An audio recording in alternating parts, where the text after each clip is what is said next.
Ladies and gentlemen, please welcome the Editor-in-Chief and CEO of Time, Edward Felsenthal.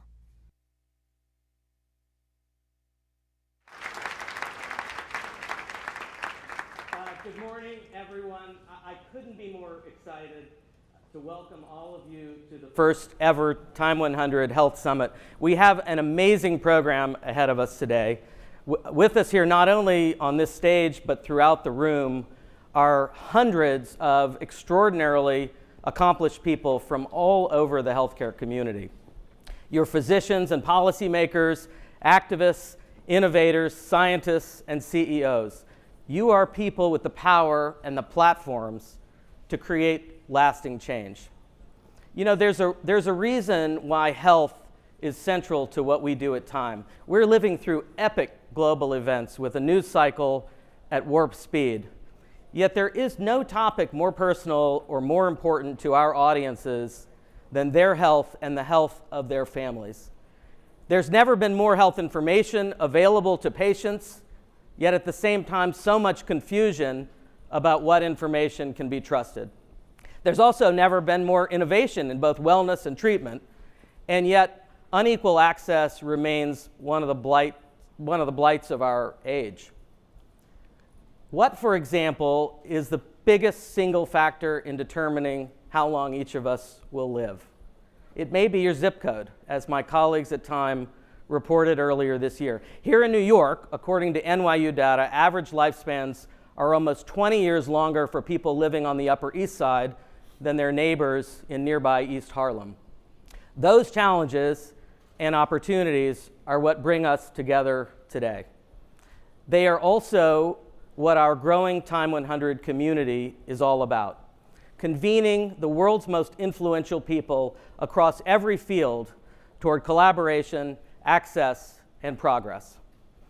In that spirit of collaboration, we're going to do something today that we've never done before, which is invite all of you to help us produce next week's issue of Time, a special edition focused on what we as a society need to do to seize this incredible moment of possibility in healthcare. To get the thinking going, our creative director, D.W. Pine, who is, I think, wave, D.W. There you are, over there. D.W. has mocked up a few covers for us. This is what we do every week at Time, although usually with a smaller group.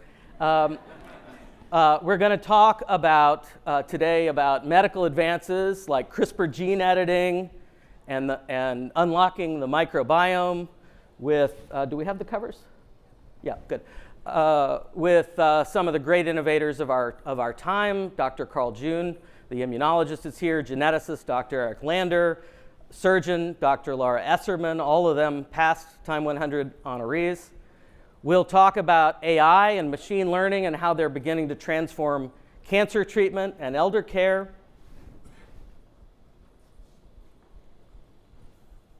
This is the cover on that subject. And we have an extraordinary group of policy leaders to discuss the public health challenges we face, from the dire consequences of climate change for public health to vast inequalities in access to care. We are honored to have Vice President Al Gore with us today. He'll be on stage momentarily. The 42nd President of the United States, Bill Clinton, will be joining us this afternoon. And from the Trump administration, we have the three most powerful officials in the federal healthcare system with us.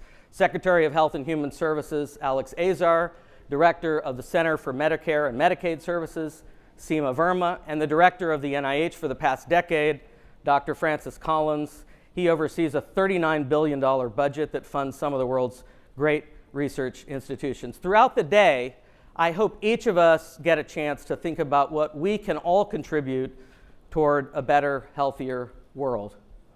And I encourage you to come find me or our summit co-chairs, Alice Park and Dr. David Agus, you'll meet them shortly, to share your own ideas about these opportunities and challenges and your own thoughts about what we at Time should highlight in next week's issue for our readers around the world. You can also email us anytime today or in the coming days at health@time.com.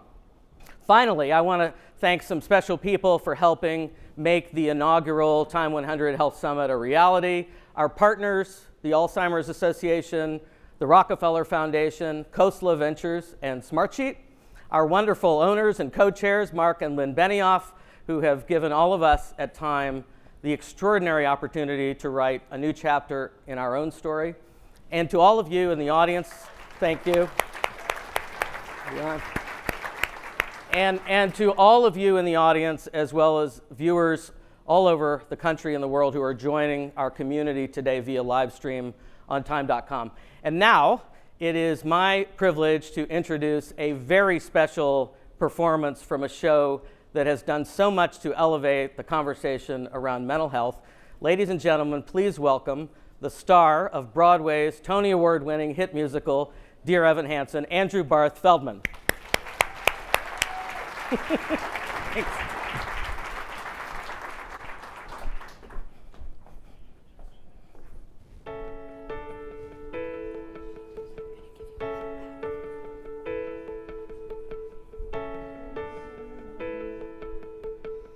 Before I even turn the key, before I make the mistake, before I lead with the worst of me, give them no reason to stare, no slipping up if you slip away.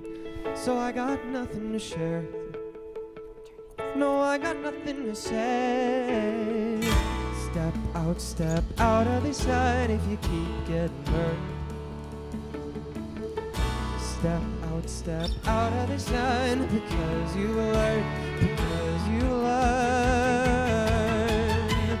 On the outside, always looking in, will I ever be more than I've always been? 'Cause I'm tapping on the glass, I'm waving through window. I try to speak, but nobody can hear, so I wait around for an answer to appear while I'm watching people pass.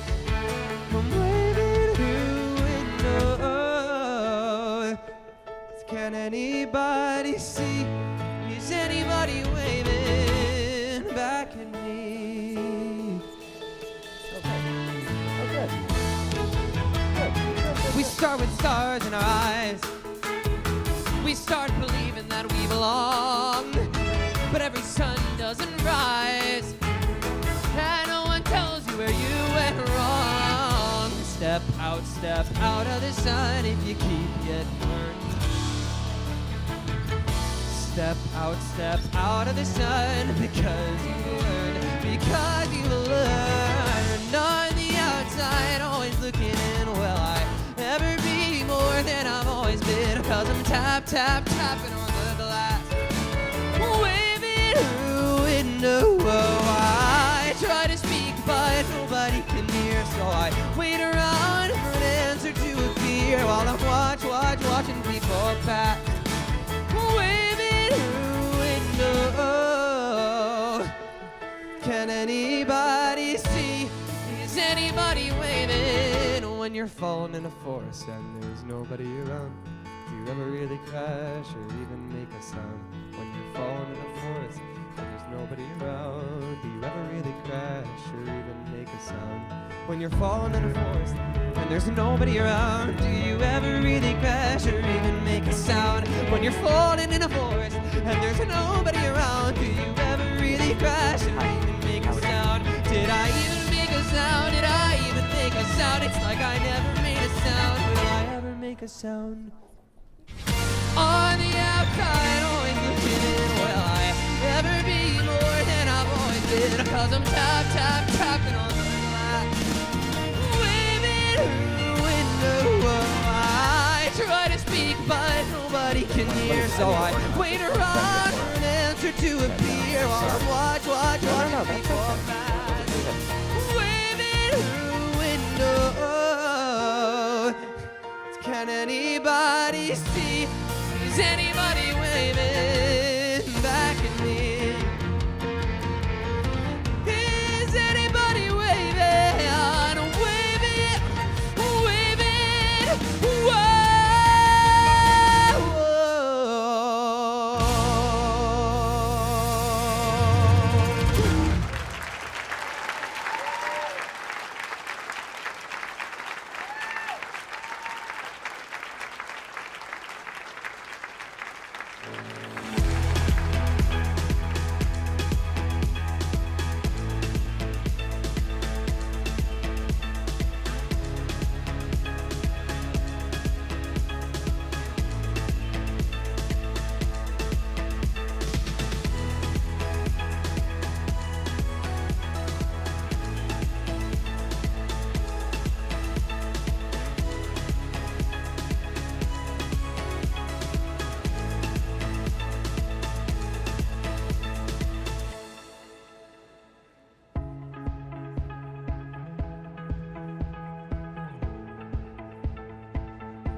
Helping to secure our future, please welcome the Honorable Al Gore and Harvard University professor and former Time editor-in-chief, Nancy Gibbs.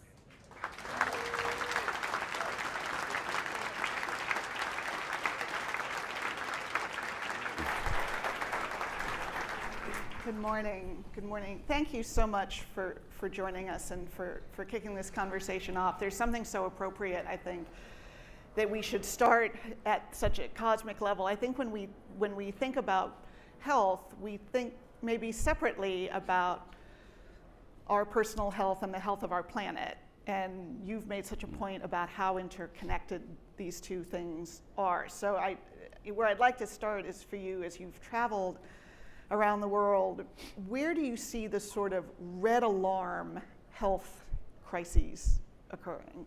They're most urgent right now. Well, first of all, thank you, Nancy, and and congratulations to Time Magazine. Great to be here with Mark and Lynn Benioff, and great to be with you again. And thanks for the question. The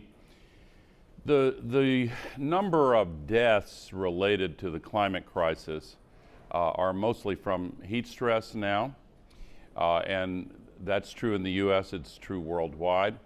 However, there are many other threats. Tropical diseases are moving into higher latitudes, including here in the northern hemisphere and the places where so many hundreds of millions of people live. And air travel has a good deal to do with that, but the places where these diseases like dengue fever and Zika and West Nile virus and unfortunately a lot of others take root and become endemic is affected by the warmer, wetter climate and the more chaotic climate that we're dealing with. Another large source, about 9 million people die every year worldwide as a result of the co-pollution from the burning of fossil fuels, particulate pollution. You know, when you burn coal or gas or oil, we're putting 142 million tons of man-made global warming pollution into the sky every day. We're using it as an open sewer, basically. And that's trapping as much extra heat every day, the accumulated amount, as would be released by 500,000 Hiroshima-class atomic bombs going off every day. But the co-pollution of this particulate matter is killing millions of people from air pollution every year.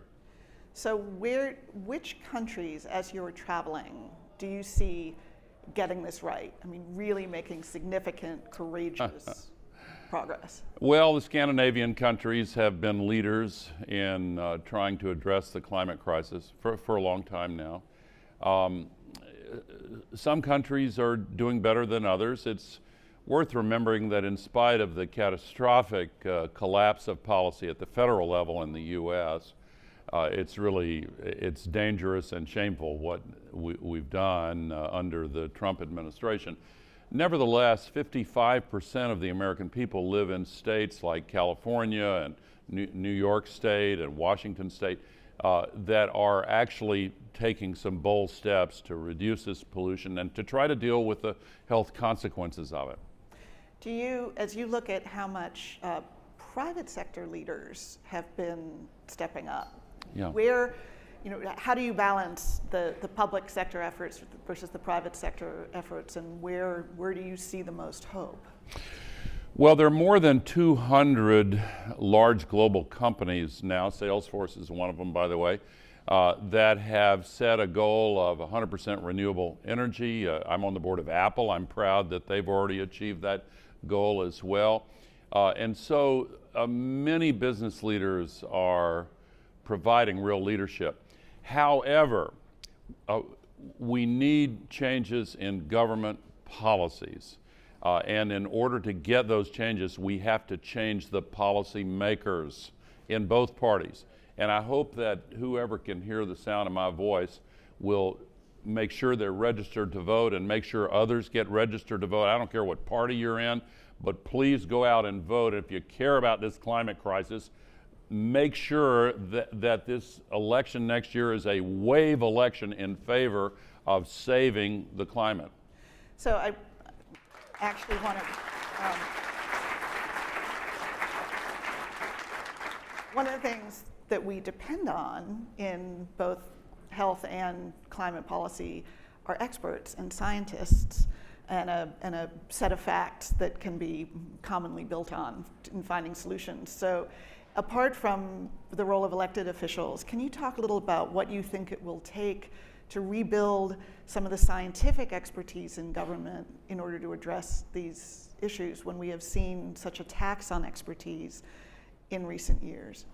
Well, first of all, the Intergovernmental Panel on Climate Change, often called the IPCC, is a group of several thousand heroes, women and men in the scientific community who work for free, by the way. They volunteer their time.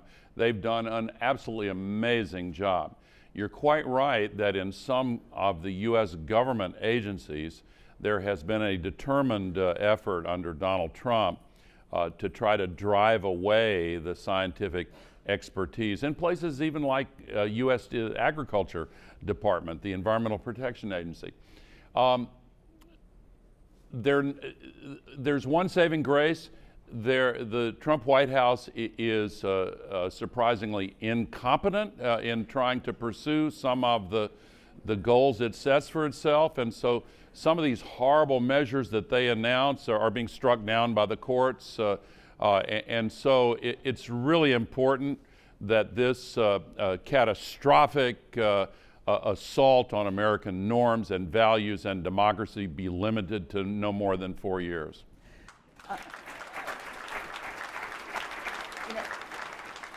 It feels as though both issues of health policy around the Affordable Care Act and climate policy have become so much a part of this very polarized tribal battle that too often people don't even think they need to bother to study the issues of the policies. They just know which their side belongs. Which tribe they belong to. Tribe they belong to. Yeah.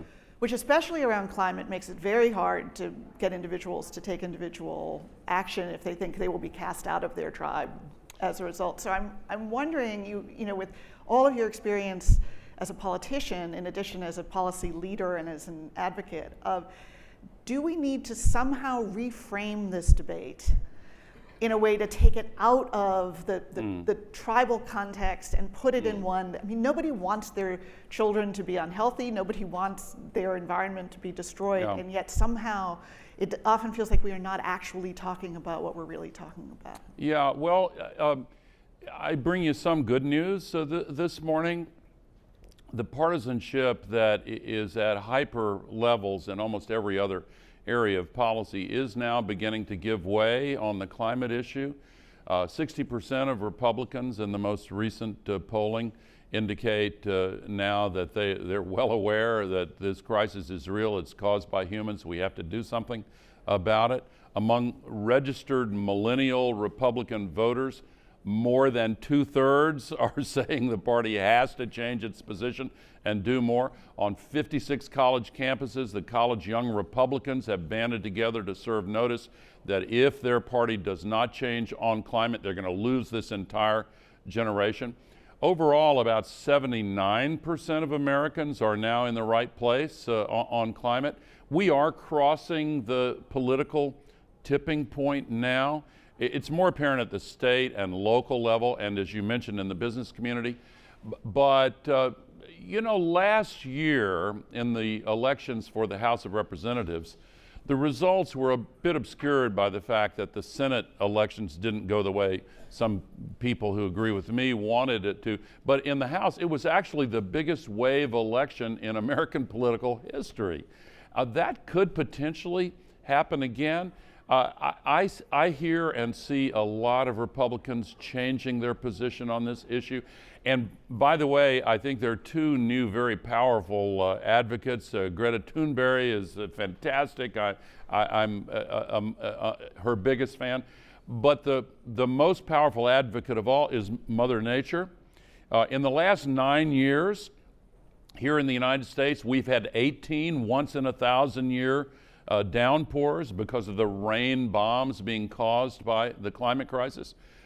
And by the way, on the health issue, it's interesting that more than 2/3 of all the waterborne disease outbreaks in the U.S. come in the immediate aftermath of these rain bombs. Septic tanks overflow, animal waste facilities, hazardous waste facilities, the coal ash facilities.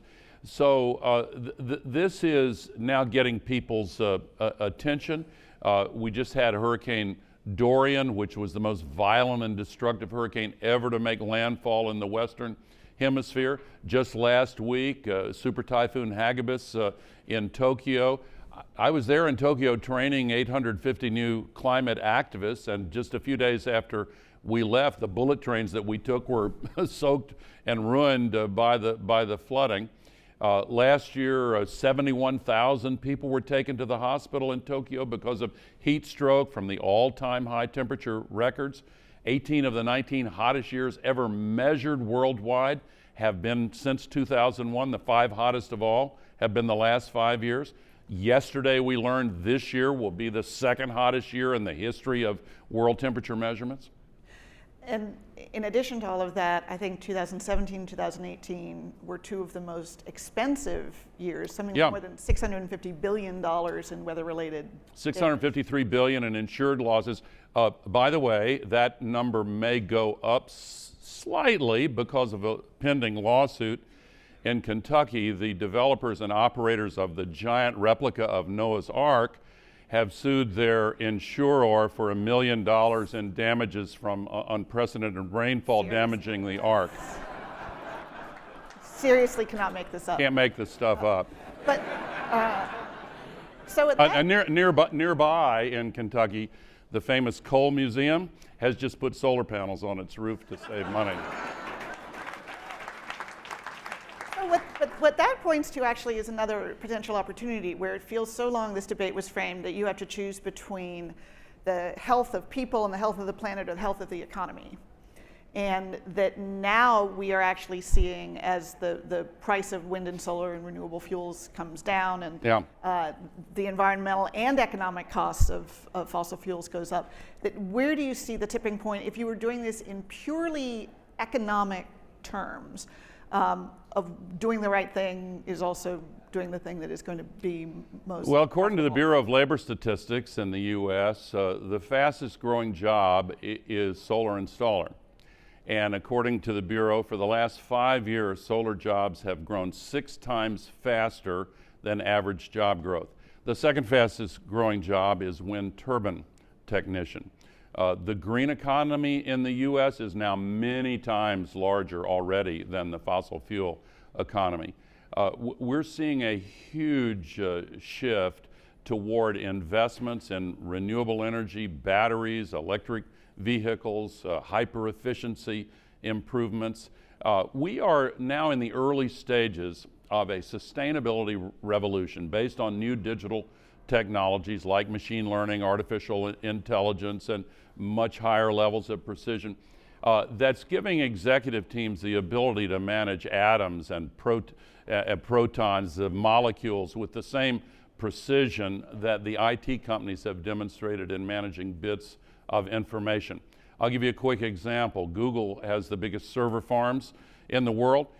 They have cut the energy use for cooling by 40% just with advanced artificial intelligence, with no new hardware required. And these kinds of savings are beginning to appear in sector after sector.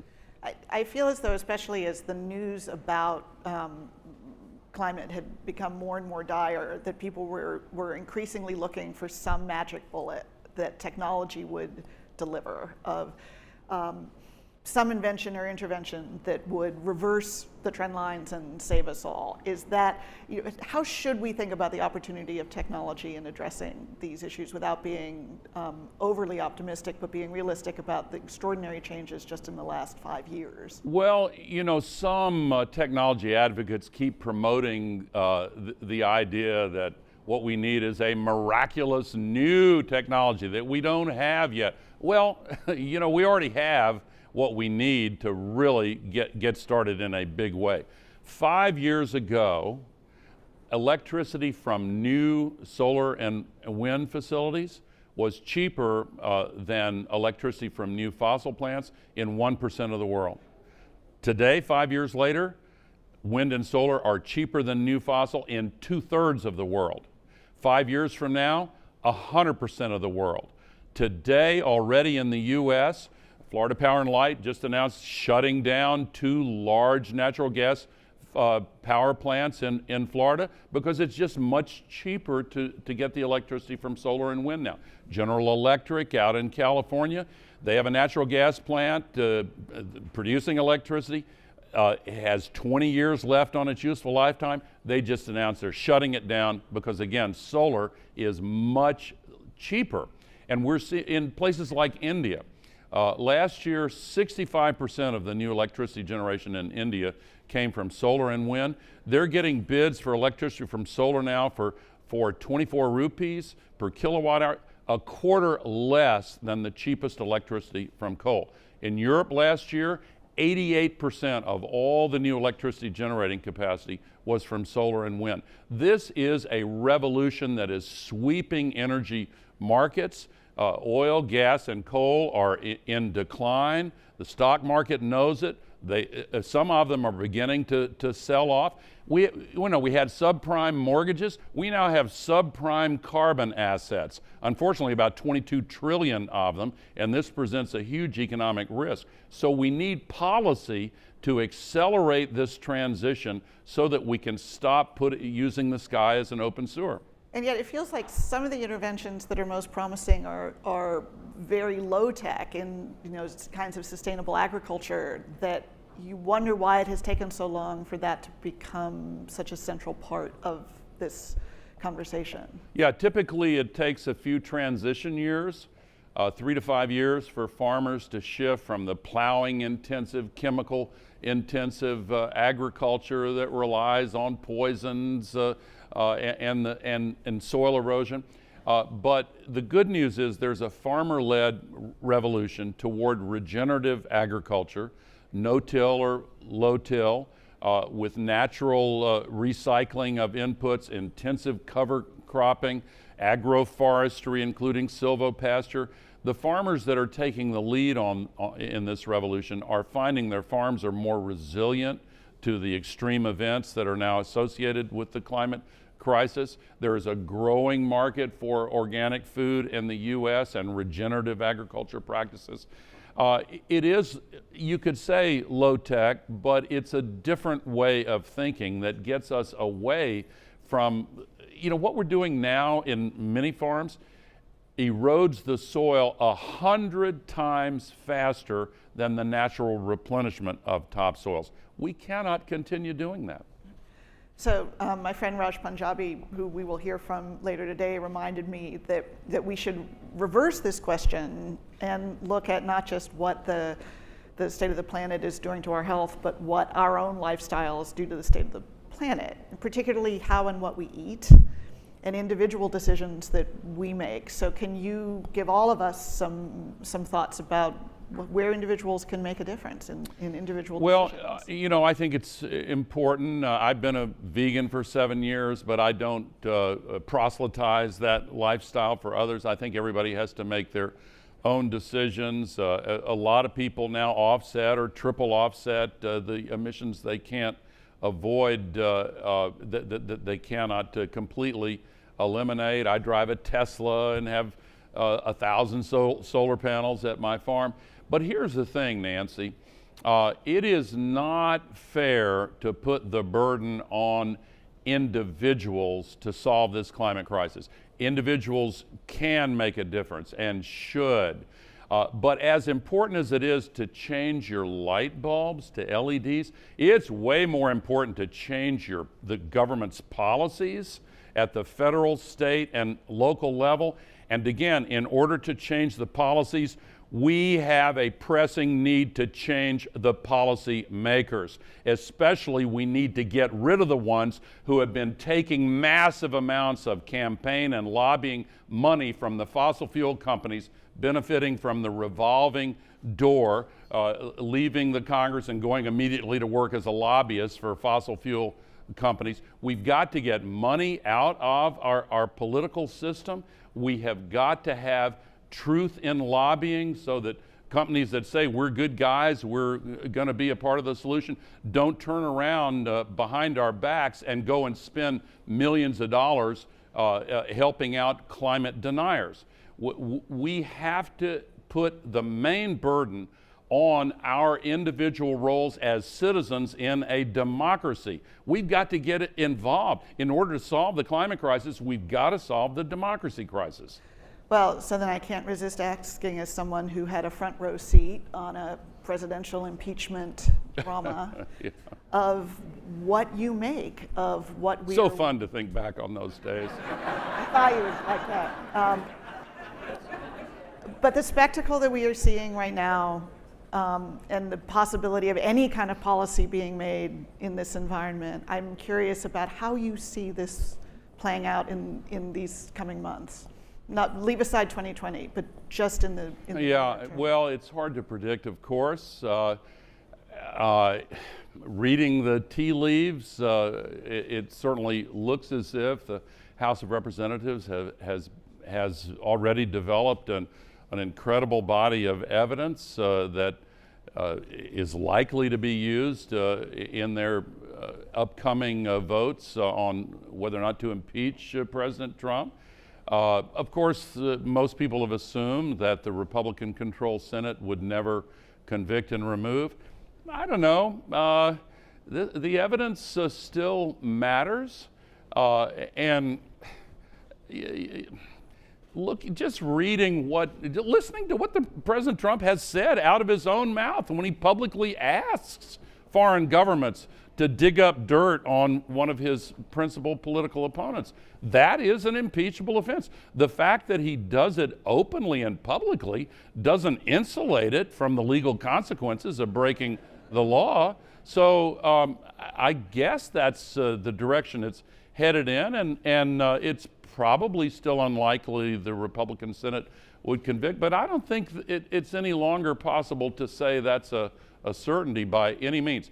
And by the way, what President Trump did in betraying our longtime allies, the Kurds, in northern Syria, is a shame and a disgrace that dishonors our country in a way that I just think is impossible to accept. I'm hoping that some of my longtime Republican friends in the Senate will take a long, hard look at how incredibly dangerous it is to have a man like that as our commander-in-chief. This is the most dangerous time for America that I have ever experienced in my lifetime.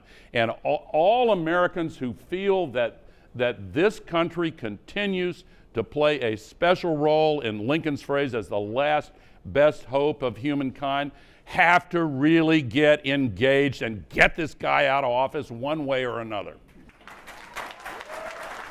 Mr. Vice President, thank you very much. Thank you. Thank you very much. Thank you.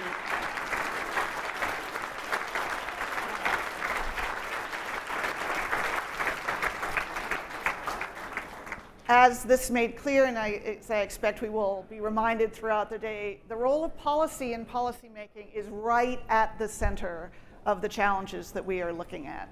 And so I'm very grateful that we have another special guest to help walk us through the state of thinking and policymaking right now on this issue.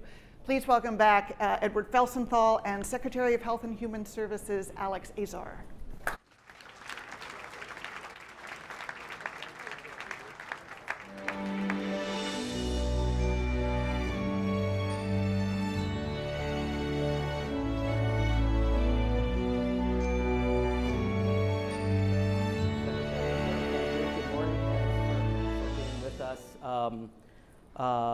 This is, as Nancy was saying, there's nobody you could describe as more at the center of really everything we're talking about today than you. Everyone in this room if you know anyone in their 60s or are, is in the Medicare world, and HHS, I believe, is the largest as an entity, the largest consumer of healthcare on the planet. In the world, right? So there's really nobody we're going to hear from today who's got as many levers as you do. And I was struck by two things. One, we're in a noisy news cycle. You've had a lot going on that doesn't always break through that noisy news cycle. Kidney care, you've been active in vaping, right to try, many initiatives are happening. We can talk about some of those. But let's go higher altitude for a minute. I was reading about Representative Elijah Cummings, who died overnight, and a conversation he had with your boss, President Trump, about drug prices. And he said, I won't get the quote exactly right, but the gist of it is, I'm in my 60s, Mr. President, you're in your 70s. We're all going to be on our way sooner than later. And what can we do, as he put it, what present can we leave generations unborn? And I wanted to kick it off by asking you, I've been covering healthcare one way or another for 30 years. You've been in the space as long as I have. We're talking about so many of the same issues, year after year, decade after decade.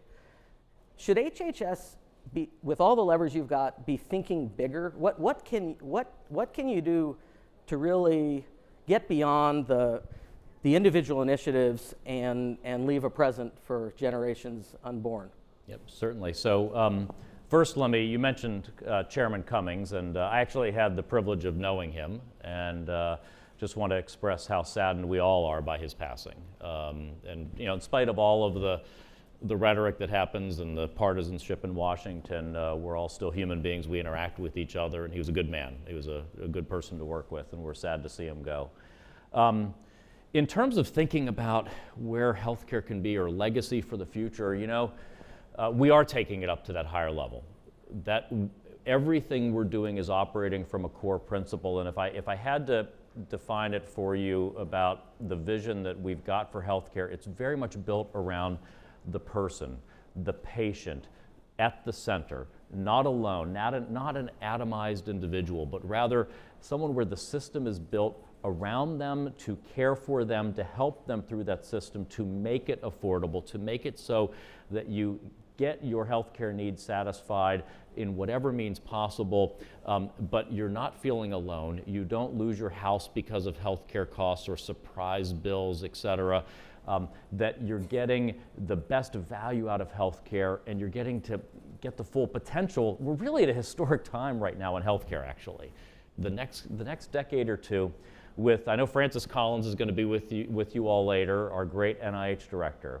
With the decoding of the human genome back in the late 90s, right around 2000, we got such a molecular understanding of the nature of disease that we're now able to custom design therapies that we're only just beginning to see the fruits of. And so in the decades ahead, it's so exciting to think about the things that we now think of as deadly conditions that may just be chronic conditions or even curable conditions. I was with a kid up in Boston about a year ago who was at Children's Hospital, and he had been I think he was 19 years old.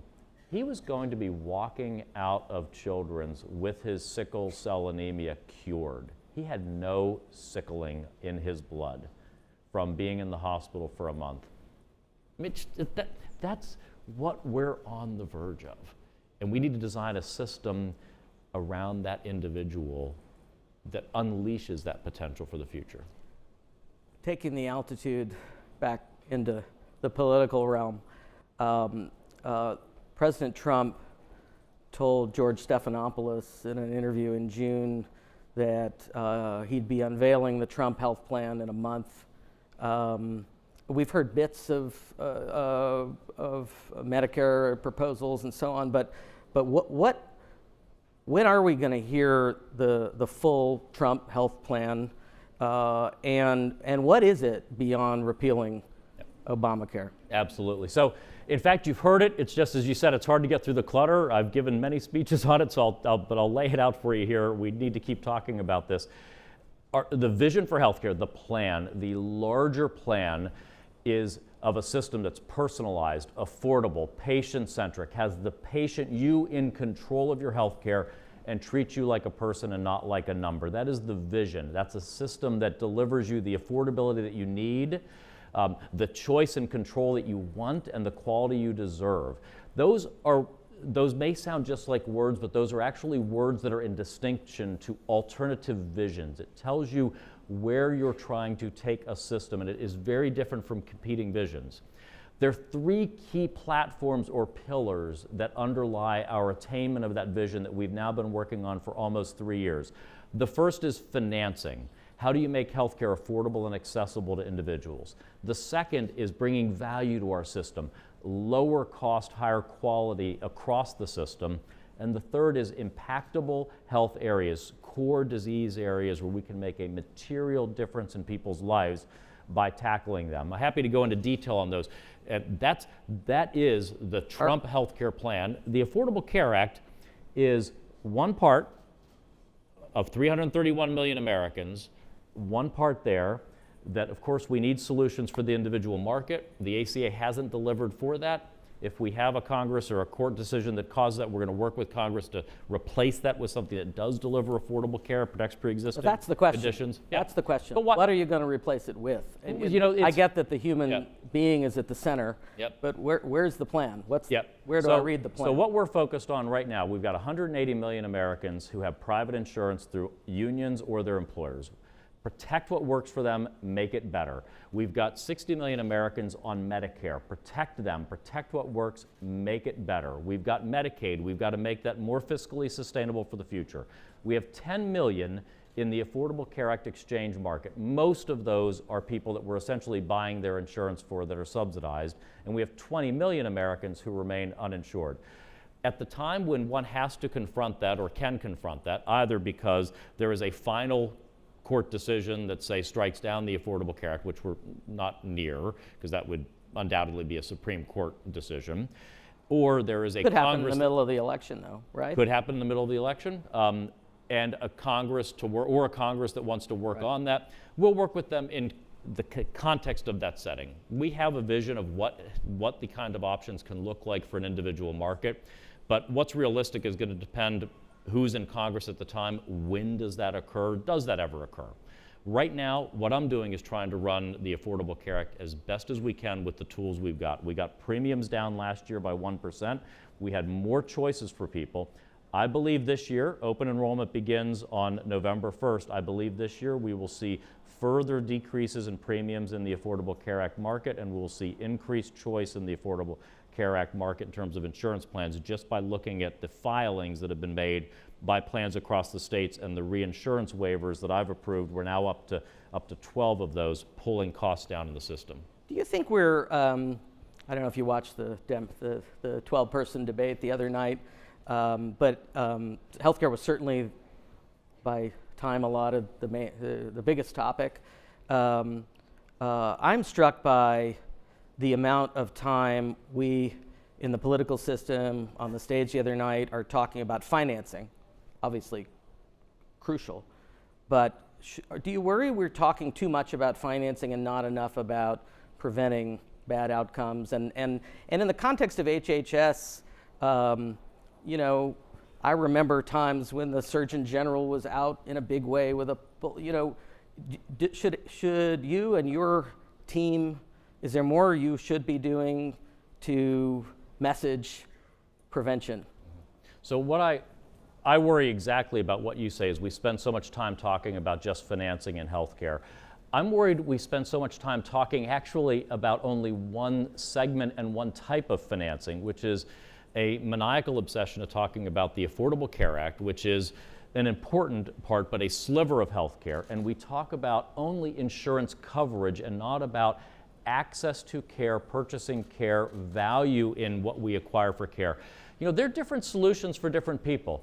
You may be someone for whom a bells and whistles, full-on Blue Cross type plan is what you need and want, essentially the old style prepaid health care with catastrophic coverage on top. But you may be 26 years old and healthy and really just looking for some catastrophic coverage in case something really bad happens, and want to pay for your health care expenses actually out of pocket and have a more consumer-driven system where the prices are transparent and knowable to you. We're trying to build the system around all of that. That's those platforms. We are talking about revolutionary levels of transparency that we have proposed, that you would have the right to know before you go to a hospital or doctor what that service will charge, the negotiated discount, what that will cost you, that your insurance company would have an obligation to give you an advance explanation of benefits before you go to the doctor or hospital to know what you will pay out of pocket. Interoperable health IT that you own so that wherever you go, it's your information, your record, and it carries with you. It's not balkanized and you're not stuck with just one hospital system or provider. So these are the types of changes we're talking about bringing across the whole system. We're talking about how do we keep kids from becoming addicted to e-cigarettes. So in the bully pulpit, that's where so much of our focus is right now on is the e-cigarette crisis and the boom among our kids. We're talking about the opioid crisis and how do we keep people out of the cycle of addiction or help people in long-term treatment and recovery suffering from opioid addiction. We're working on maternal mortality. We have too many women dying in childbirth and after childbirth in the United States. We're talking about our rural health care crisis. We do not have adequate providers and access. We have differential care based on the zip code that you have here in the United States. So these are the types of issues that we are tackling as part of this comprehensive vision of the healthcare system. Elizabeth Warren says healthcare is a human right. Is healthcare a human right? I believe access to health care is something we all should have. Affordable access to quality health care. The terminology, I don't know what I don't want to get into talking with her about particular ways of defining it, but we want access to affordable health care that meets your needs, that's the highest quality that can possibly be delivered, and every person ought to be able to get that. And that's 331 million people in this country we're trying to deliver that for. That's the goal. What bows you wrap around that, I don't know, but that's what we're committed to. We want everyone to have the type of financing that they need that fits their needs so they can get access to care, so they don't lose their home, that their pre-existing conditions are covered, that they're able to get care in the way that they want. So let's say you have chronic kidney disease. We want you to get your dialysis at home, not in a center, because that's the more humanistic way. It delivers better quality care. You live a better life. You're able to continue to function better in a working environment. But even better, let's stop your chronic kidney disease before you get to dialysis and have interventions and align incentives so your doctors and even the kidney care centers have the financial incentives to stop the progression of your disease sooner, and if it advances, to get you transplanted instead of into dialysis. That's the type of work we're doing. It's striking to me. Medicare for all was sort of a fringe concept a couple of years ago. Mm-hmm. The speed with which it has come into at least the mainstream of the Democratic conversation is striking, but also I think a reflection of what you and I started this conversation with, years and years and decades of talking about transparency and incentives, and do you as a political matter, and of course the Democrats attribute a lot of the 2018 taking back of the House to healthcare. Do you worry that the healthcare mantle is being seized and shifted and it's moving faster than you can get your plan out and your voters on board? So I don't want to talk, again, politics. That's not my show. It's policy for me. But no, I'm not worried about the speed. I think the reason we're seeing the attractiveness of simplistic notions like Medicare for all is that the Affordable Care Act made a lot of promises. It didn't deliver on them, and now there's a quest for some other simplistic type thing that just seems like a utopian solution. When you talk to people, though, they aren't beguiled by utopian visions of healthcare. The American people take actually a fairly incrementalist approach to healthcare. Protect what works, make it better, and fix what's broken.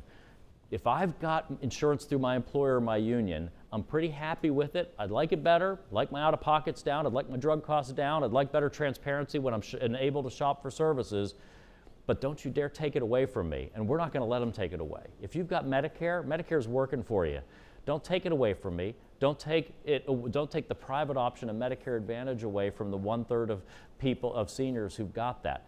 So protect that. Make it better. We need solutions on the individual market, because even people who have insurance, who have union insurance or private insurance, they want to know there's something there in case they have to someday be in the individual market. And we need affordable options. The ACA didn't deliver that. It didn't deliver that. But we got to work together to figure out solutions. As long as it's there, we want more options, reduce cost, more choices. But I hope there'll be a day we can all work together and figure out a better solution. How do you And it ain't prioritize? Medicare for all, because that's Medicare for none. That's going to undermine Medicare. How do you prioritize? So in a world where you are fixing what's broken, taking steps incrementally, I'm interested in how you prioritize. Specific example, you have done a lot in the area of kidney care, both transplants and dialysis. A lot of change there. Why ninth cause of death in the United States? How do you decide why kidneys, not cancer or heart disease? I know you're working on all of it, but how do you think about the I'd say prioritization? impact and opportunity. So kidney care, 1/5 of Medicare spending is related to individuals who have chronic kidney disease and the complications arising out of that. 1/5 of the entire Medicare program is dedicated to that. And we have better tools. We have home dialysis. We have better interventions for chronic kidney disease than we're actually implementing. You know, we have 82% of Americans end up starting on center-based dialysis here. In Hong Kong, that's reversed. It's 80% get home dialysis. My gosh, in Guatemala, it's 58% are on home dialysis compared to America. Why?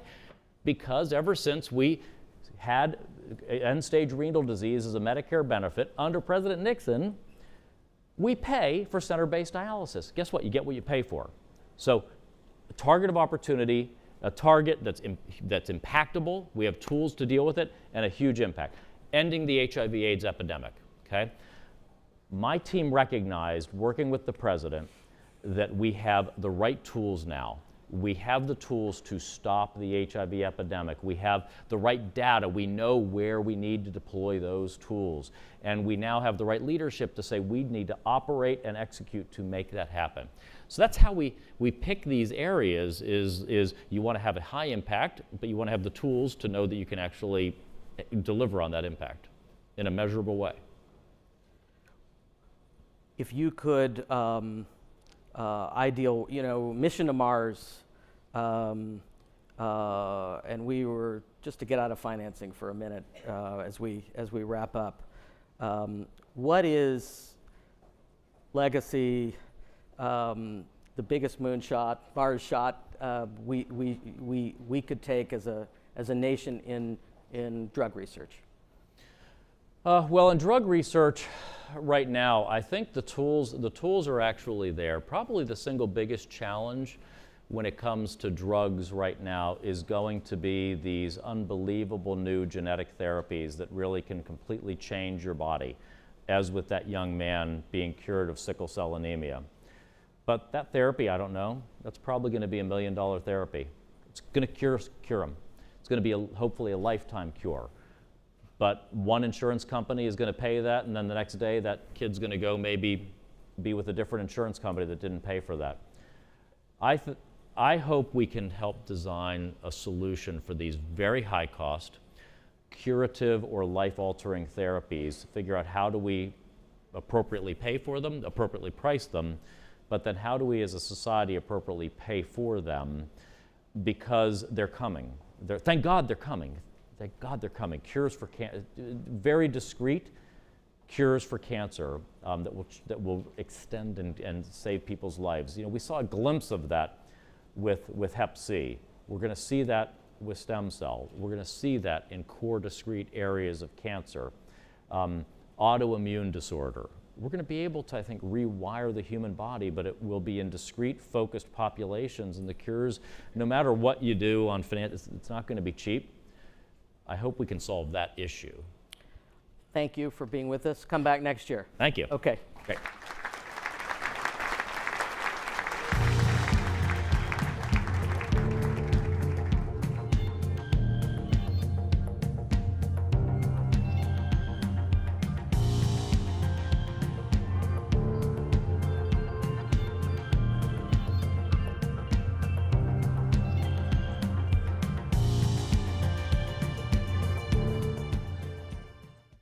Please welcome the Commissioner of the NBA, Adam Silver, and the co-host of ABC's Good Morning America, Robin Roberts. Thank you. I was just telling Adam, I don't think they know that we're kind of tall. These chairs, oh, the older I get, the better I was. Oh, my goodness. Good afternoon. Is it still able to say good morning? Good morning, everyone. Good morning, Adam. Good morning, Robin. Always appreciate being in your presence and really want to spend the majority of the time talking about the new initiatives when it comes to mental health support for athletes. That's what we're primarily here to discuss. But of course, you know what's in the headlines, the controversy with China and Daryl, what he said, Maury, what he said, and the comments that he made, the tweet that he made about Hong Kong. And the NBA's response in the beginning used the word regrettable when talking about the outcome of that tweet, of his comments. And you received some criticism initially for the first response. Since that time, you've gone on the offensive and you have said that you support free speech. So can you clarify your position? Absolutely. And just to be clear, we did use the word regrettable initially, but the regrettable was modifying the fact that we had upset our Chinese fans. And maybe a mistake or not, but I think, it's too long an answer, but basketball has a very long history in China. After James Naismith invented it as a Christian missionary in Massachusetts in the late 1890s, one of the first things those missionaries did was to bring basketball to China. China participated in the Olympics in the 1930s in basketball. First NBA team played in China in 1979. We've been on air with CCTV in China for over 30 years. And last season, over 600 million people in China watched a portion of an NBA game. So the regrettable notion was that we had upset our fans. I didn't think at that time, while we were saying we regretted upsetting our fans, that also at the same time supporting Daryl Morey's right to express himself, right to tweet. Obviously, we made clear that we were being asked to fire him by the Chinese government, by the parties we dealt with, government and business. We said there's no chance that's happening. There's no chance we'll even discipline him. So in that context, I was saying on one hand we were supporting free expression, but again, maybe I was trying too hard to be a diplomat in saying that we understand, though, that the reaction, by the way, not by the government, there was no regret that directed to the government, to our fans. As I said, hundreds of millions of them in China. Subsequently, because I saw that, in my mind, that was being misinterpreted, we wanted to make an absolute clear statement that the values of the NBA, these American values, we are an American business, travel with us wherever we go. And one of those values is free expression. And we wanted to make sure that everyone understood we were supporting free expression and also making clear that the Chinese people, again, less about the government, but our Chinese fans understood that providing a platform for freedom of expression is different than adjudicating a particular point of view. And so I didn't see it as my role as commissioner of the NBA to weigh in on the substance of the protest, but to say, here's this platform. And in fact, Joe Tsai, the new owner of the Brooklyn Nets here in New York, also wrote a piece in which he wanted to give a Chinese perspective on how they saw the activities in Hong Kong, and I thought that's perfectly appropriate too. In taking your stance and being supportive of you and the league, are you willing to absorb the possible loss that may come, financial loss that may come from this support? Not only willing, but we are. the losses have already been substantial. Our games are not back on the air in China as we speak, and we'll see what happens next. Again, the coverage, frankly, was confusing to me when I got home. How I was so? over How in so? China at the time, only because I had thought we'd taken a principled position. I thought we hadn't so-called acquiesced to the Chinese. I understand there is a point of view from some that we shouldn't be in business at all in China. And I'd say from an intellectual standpoint, if that's fair, not getting into whether the tweet or the response to it, but if people believe that we shouldn't be engaged in commerce in China, or frankly in other places in the world where they don't approve of their practices or government, okay, but then we're in the middle, again, I sort of at some point look to the American government. We're in the middle of negotiating a trade agreement. Many multinational corporations obviously trade extensively with China, and if that's ultimately how our government feels we should be dealing with China, again, we are a U.S. company. But just to finish off the answer, the reason I gave a little bit of the history on the NBA in China is we've always felt that constructive engagement, especially in sports, is very positive. And in a way, it relates to what we're about to talk about in terms of mental health. Even that earlier production of Dear Evan Hansen, I mean, whether it's through the arts, talking about mental health, whether it's talking about building relationship through sports, your background is in sports. You've been all over the world in sports, and it brings people together often in a way that governments don't. Our own State Department calls it people-to-people exchanges. And I think when you build that commonality, over time, it potentially leads to shared understandings, empathy, begins dialogues, often things that aren't happening at high levels among official government operatives or diplomats, that it is a sense. So for me, in terms of my disappointment while I was over there, I've been going to China for, plus more than 15 years where we've been playing where the NBA, modern NBA has been playing games there and going multiple times a year.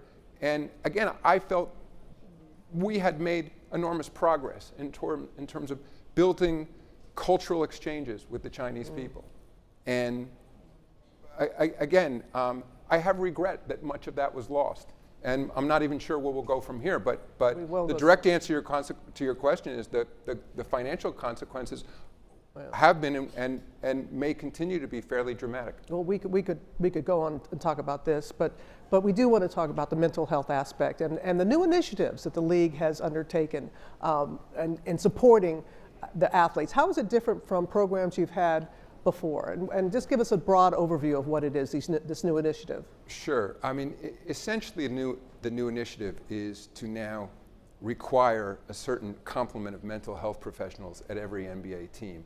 I think a lot of our teams have been doing a great job with mental health historically, but it wasn't done in a league-wide organized fashion. And so if a player played for one team, they might have a strong mental health program, but then if that player were traded or signed with another team, there might be no program in place. So I think I should say also, the initiative was a joint program with Michelle Roberts and our Players Association. I think we both came to the conclusion at the same time that we needed to do more to support the mental health of our players. So the union developed an independent program from ours. I mean, we coordinate with them, but they have their own independent program. The league has a program, and now what's really new this year is team by team, every team has in place a mental health complement, a psychiatrist, mental health workers assigned to the teams. And most importantly, I mean, this does go a little bit to Dear Evan Hansen, this notion of, and I know some mental health professionals hate when I use the word stigma, but I see it in sports. You played sports, You've been around it. At least historically, there was a stigma around getting help for mental health issues. Why do you think that is? Because people have talked about that, whether I've gone through cancer. People support it, they understand it. The players going through physical injuries and go through rehab and treatment, people understand it. But when it comes to mental health issues, it stays in the shadows. Why do you think that is, and how do we move it out of the shadow? I can even from my short-lived athletic career in high school, that there was a sense that it was a weakness. If you raised your hand and said to the coach that I'm really stressed, or I'm having trouble, sleeping, or boy, I'm really shaky when you put me on the floor and there's people screaming at me. It just seems something that I certainly in men's sports seem to go against the sort of, at least the perceived need to have a machoism around the culture of sports. And what's been so incredible over the last few years is, and again, to destigmatize it, we've had two very prominent players, DeMar DeRozan and Kevin Love, came forward. And they came to the league office and they said, we want to speak out about this just because we've experienced it. And while we are getting treated for anxiety issues, depression issues, but we think it's important that we share with the world the fact that, look, that we, as sort of big-time NBA athletes, frankly are dealing with some of the same issues that everybody else in the world is dealing with. And it was their idea. They came to us and said, let's do a public service campaign, and let's run commercials and just show people that you can get help. And back to the programs in the league, and it gets confused sometime with our players. What I've said, their decision to speak out is unique to them, and certainly the message to our players who want to get help isn't that you not only need to get help, but you need to be public about it. Really, the message is combination of the Players Association, team, and league, or obviously anybody could just go on their own and get help, is that get help. If you are dealing with these kinds of issues, which I think for a lot of our players didn't even understand were things that other people dealt with. Because they were sort of conditioned to keep it all inside, they didn't even realize that when they could talk to people, it's like, oh, you mean lots of other people have similar, can't sleep and get really frustrated or feel really dark, or all the things that go along with mental health issues. You said in March that we're living in a time of anxiety. You said this in March, and you cited social media as part of it. I was speaking for myself. Yeah. Were you? Okay. But what have you learned in the interim since that time in March? And have more players reached out to you about it? What I've learned since then, I was being interviewed, and I said that something along the lines that a lot of players who come and talk to me one-on-one, because there's been more talk around mental health in the league, will say, just in a one-on-one setting, that, yeah, I have issues that I feel very isolated. I mean, I just, by one way of example, and you used to cover teams that players didn't have screens and headphones for the most part. You went in the locker room, there was music that was shared by everyone. You got on the plane, largely they played card games or other things together. Maybe there was some movie on a screen on the plane, but certainly no one was having an individual experience. You go in a lot of our locker rooms now, it's actually quiet because everybody's living in their own isolated world. They have their headset on, and when they get, same thing if you get on team planes and buses, it's a personalized experience. And I think it's led to a lot of isolation for these guys, because also a lot of them, because, I mean, they're not complaining, but they're famous as NBA players. So they travel, and again, they're not complaining about the charters they travel on, but they get to a city and they largely don't leave their rooms, because it's not so easy to go walk in the mall if they're not sort of in the mood to attract that much attention. And I mean, again, just so it's clear, I mean, they understand all the benefits that come with being famous, but they end up being very isolated, and I believe that causes some of the problem. And then I'll just add, and I think this for this young generation of players, and I'm on the board of my college, so I'm hearing a lot of these same things are going on in college campuses, that social media, it seems pretty clear, is raising the anxiety level and stress level among our young people. There's a lot of hate speech out there. There's stress to be included. There's emotional issues about being left out of groups. And then compound that with NBA players when there's, in some cases, millions and millions of seemingly anonymous people taking shots at them. And while the advice often is just don't read it, it's awfully hard. And I think that to withstand that as a young person, even if you're otherwise at the top of your game, especially in a team sport where you have fans and therefore you have lots of people, who aren't your fans who are rooting against your team. And it's a very difficult environment for them to be in, I think, for anyone. And which is why for us, we're increasingly trying to train people. It's more a notion of mental health in that we even in our junior programs, I mean, we've always trained people in our junior NBA programs to learn to shoot or play defense. And then we added some physical fitness components. But now we've added a mental health component to those junior programs. So we can talk about breathing exercises and how to de-stress and how to deal with difficulties in life. Another thing that you've done in recent years is about rest, that you have cut down the number of back-to-back games and knowing the importance of recovery. What is a message here that all of us can learn about the need for that?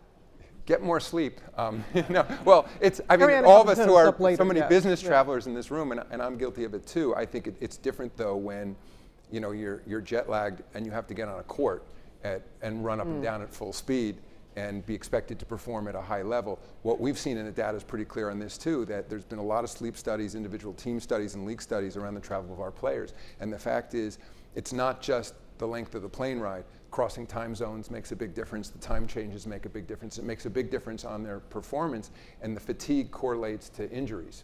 So what we've done is we're now at an all-time low in terms of cutting down the number of back-to-back games, as you've said, the number of 4 games out of 5 nights. We've added a week to our schedule just to create some more space in how we schedule our games. But again, it's really, and our teams are much more focused on it in terms of, when they're talking to their guys, it's not just the conventional conditioning. It's very focused on diet. Hearing certainly Vice President Gore on that.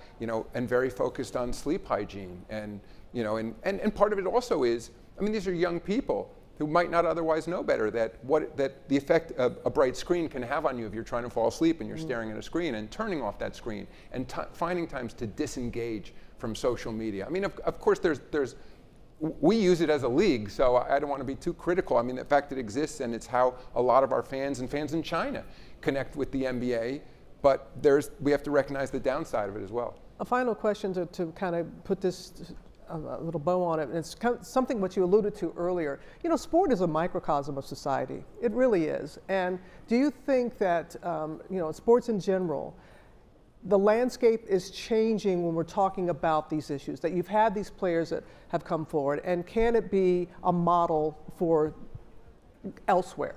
Absolutely. My information is a little bit anecdotal, but I would say prior to 2 years ago, and I've been with the league now for 28 years, I've never had a conversation with a player about his mental health issues. And by the way, WNBA is doing all these things as well, but and since Kevin Love and DeMar DeRozan came out, since the Players Association put in place their programs and we've started to talk about it very publicly and run public service announcements, I've seen a complete sea change. And what's even better is where we can really scale in our youth programs that reach millions of kids. We've added a component of mental health to those components as well. So it's not just about these elite wealthy players. It's really we can reach millions and millions of kids globally, and also through our public service announcements, hundreds of millions of people. Well, and hopefully it will be a model for others to be able to use. Adam Silver, thank you as always for your willingness to discuss this as well as the other situations. Thank you very much. Thank you. Thank y'all.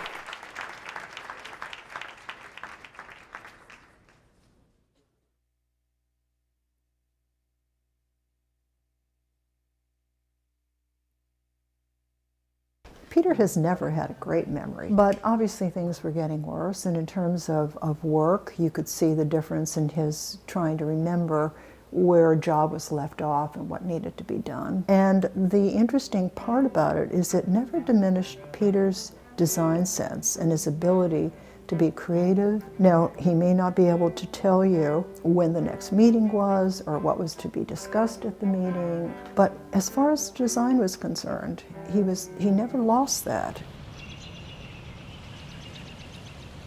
You are more worried about me than I am. Well, I find that Peter gets frustrated easily. More so? Yes, and his frustration comes out in anger. If something doesn't work out really well, that's been happening. Mm-hmm. And a little more memory trouble, you think? Yes, I do. Mm-hmm. When I found out that I had Alzheimer's, it was definitely a big shock. Yeah, it's nothing you can fool around with. Knowing more about it, or there isn't any solution at this point in time. It was a hard day, but then we decided, well, okay, now we know. What can we do about it? Okay, good. It's uncharted territory for me, so you don't really know where this is going to lead you or where you'll end up. And surely there has to be a cure. That's my attitude anyhow. Oh, what is the point of living if you don't have hope? You know, hope is everything. So we continue to hope.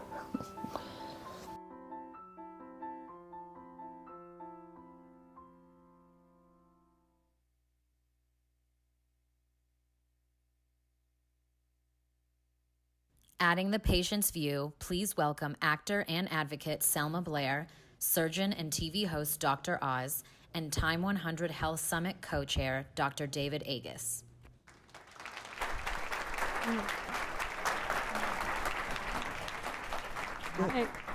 Thank you, and welcome to both of you. You know, in the 1990s, so in 1996, there was a cover of Fortune magazine, and Andy Grove was on the cover. The following year, I'm in my laboratory at Sloan Kettering, and I'm a geeky little scientist with a lab that's literally the size of this.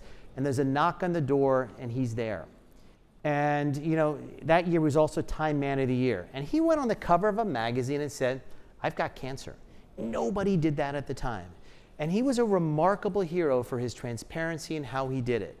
And there's a new generation of heroes. And obviously, some of what you did, you know, stepping out and, you know, saying, I have a disease, and not being embarrassed with, but living with it, and being a model for every other person who think they have the symptoms or has a disease is so powerful and so needed in this world.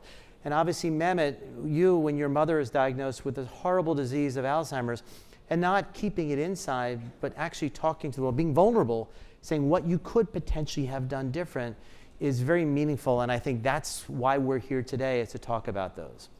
So Selma. Yes. Uh-oh, you're giving me a look. Yes. Anticipation, no, thank you. So you had a lot of years of symptoms leading up to it, and you know, looking back, would you have done something differently? What? I would have, looking back, I would have asked for an MRI. I just didn't ask for that simple tool, and no one thought to give it to me. And, you know, before my son was born, I was definitely noticed, you know, a kind of rapid aging happening, you know, in my 30s. Mm-hmm. And that was very painful. And I burned all the time. You know, I just felt like I got arthritis or something. You know, I was very active, horse jumping. And I just thought, oh, I'd pinched a nerve, that's why I have numbness. I've always had a lazy eye, so what's one big deal if it goes blind one day? Like, I didn't really, you know, I just thought, well, human bodies are strange. I'm not a hypochondriac. I'm the one that's like, we're resilient. Right. You know, I just, so I after the birth of my son, it was incapacitating. I was done. I thought it was postpartum depression. And I went on antidepressants and, you know, got my life, was really conscious, had a macrobiotic diet and had someone making my food, really made an effort. I just felt worse and worse. And I did go to the doctor several times and had all my blood levels checked. They were all, I was malnourished totally. And I just thought, okay, it's that. I'll get on, you know, the proper food, vitamin. But I would have just asked for an MRI when I stopped being able to use my leg. And I didn't. And my doctor would see me dragging my leg in, and I'd laugh about it, like, I guess I pinched a nerve, you know. But it was like kind of dramatic. Well, listen, I mean, seeing you now and what you're doing, it's a beautiful thing to watch, how many lives you're impacting. It's so wonderful to interact with people and to realize that they had some shame about it. I mean, my only fear when I got it, I wasn't even scared or sad. I was saying yesterday to someone, I made some crocodile tears because I thought that's what you were supposed to do when you got a diagnosis, but I was actually relieved to at least feel like I was among you. Other people feel isolated. I felt like, oh, I have a human disease. I am human. So I felt like, oh, we'll take care of it. I also thought it would be fleeting, because I do know other actors that have it and they continue, and some are quiet about it. People have it and don't say anything. So, but my symptoms were kind of, you know, flamboyant, and it just, I have glitches for me that and I had finally gotten a job, and I had to tell them, and they were wonderful. Yeah. And then when I saw how much I actually needed help, I was like, oh, I have to thank these people. So that it really came out of that. And I also didn't want people to think I was drunk, because I have a history of that. So, I'm sober, and I'm so proud of it. So that was really the reason. I'd rather someone think, oh, she's gonna be in a wheelchair than she's opened the minibar. That was like better for me. So, but I see other people really were so comforted that I wore a cane to a glamorous event, which I didn't even think about. I just didn't want to fall. Right. And that it means something to them. It's like, oh, well, I'm glad I'm useful now for a bit, because I do see so many people get so isolated in these chronic diseases. You know, it's such a failure to the medical system that obviously for many years you went undiagnosed and had that stress, and I feel horrible about it. And obviously that has to change. And Mehmet, I mean, that's part of your story in a sense. You're one of the most celebrated doctors on this earth. And you had a mother that you diagnosed with Alzheimer's, and you look back and you said publicly that you saw the symptoms before and you feel horrible, you didn't do anything about it. You know, much easier to recognize the symptoms when they're behind you on a huge screen and you're talking to everybody about what they ought to be looking for. But what's in your own family, and I'm not alone, because I heard more feedback on this story than ever I would have imagined. And it's not just that there's 16 million people taking care of all the folks who are ill who have Alzheimer's, and there are about 5.5 million of those folks. But the deeper reality that we lost our truth in my family. And I think the biggest lies we tell, the lies we tell each other. And in our families, those lies are especially pervasive, because no one wants to be the sibling who puts their hand up and says, something's wrong with Selma over here. She's dragging her leg. Maybe someone should tell her to get an MRI scan, because her doctor's not doing that. And in my family, it's fed into a much deeper pathology. And it's all about trust. I mean, what is trust, right? Trust is knowing what to do and then doing it because you knew it was the right thing to do. In your case, you were let down because they didn't know the right thing to do. But in my case, I knew the answer and I didn't do it. Both of those are distrustful moves. And if you do both those things the right way, you end up with much better outcomes. I've learned so much about Alzheimer's that I didn't know as a not forget about TV, as a practicing clinician at Columbia University. And I recognized that if we start treating people as soon as they have Alzheimer's, we still miss the boat. Right? We need to figure out when they have plaque, because the plaque is the match. This is Rudy Tanzi's verbiage, is the match that leads to brush fire, which is the individual nerve cells dying, which leads to the forest fire of Alzheimer's with the inflammation. That could be decades earlier is the problem. Exactly, but we have now, as you know, the most exciting thing about Alzheimer's is the fact that we're actually being able to figure out, at least with some early tests, that you may get Alzheimer's. Forget about genetic testing, which everyone in this room should get. Well, let's explain what that is. So there's a particular gene that you could test for how many copies you have. He invented the things. He discovered these things. So explain it to everybody. ApoE4 is a particular gene where... He's telling me to explain it. Good job. It can tell your personal risk, but it's not deterministic, which means it's not going to happen. So if people always say, hey, I don't want to have that test, I don't want to know. But there's a beautiful NIH study called the REVEAL study that showed that knowledge is power, right? If you have that gene, it means someone in your family had Alzheimer's already. So we all in the back of our mind think we're going to get it. And actually taking action is powerful. So how have you changed with this? You know, obviously you took the genetic test.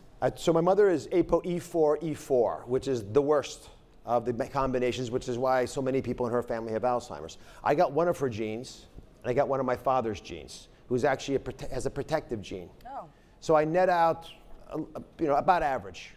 But average isn't good enough, because 1 in 3 of us will get Alzheimer's. It's still the most feared disease we have. And so recognizing that, I started changing the numbers that I accepted. So as an example, I'm a heart doctor, so cholesterol numbers, I know exactly what I should do to prevent a heart attack. But the numbers for me are different, me personally, because I have this risk. And for many of you who have it as well, it's not good enough to tolerate an LDL cholesterol, what I was tolerating, above 100. You got to get stricter about it. In similar fashion, my belly fat quotient, I would not do well with diabetes. It would be a big problem for me. I benefit from omega-3 fats and B12 and folic acid. Some people would, some don't, but down my nose, so I take them. And my mother is on a whole slew of stuff that I got her on, but I know already in my heart that I missed the boat. I can slow down her progression, but she's not going to be the sharp woman The woman who was able to navigate almost any political scenario like she was when I was a child or a younger adult. This summer, you went through one of the most aggressive and almost barbaric treatments we have in medicine, which is we call a stem cell transplant. And so it's aggressive chemotherapy to, in a sense, reset your own immune system. What was it like? I mean, you go in there, obviously MS symptoms, but then we hammer the hell out of you with a drug. Yes, I haven't talked about it much yet because I've been wanting to show everyone that the proof is in the pudding, but my pudding is still kind of scrambled. So, so I don't want to scare people away. The disease modifiers didn't work for me at the time. And I was really declining more rapidly than I found acceptable.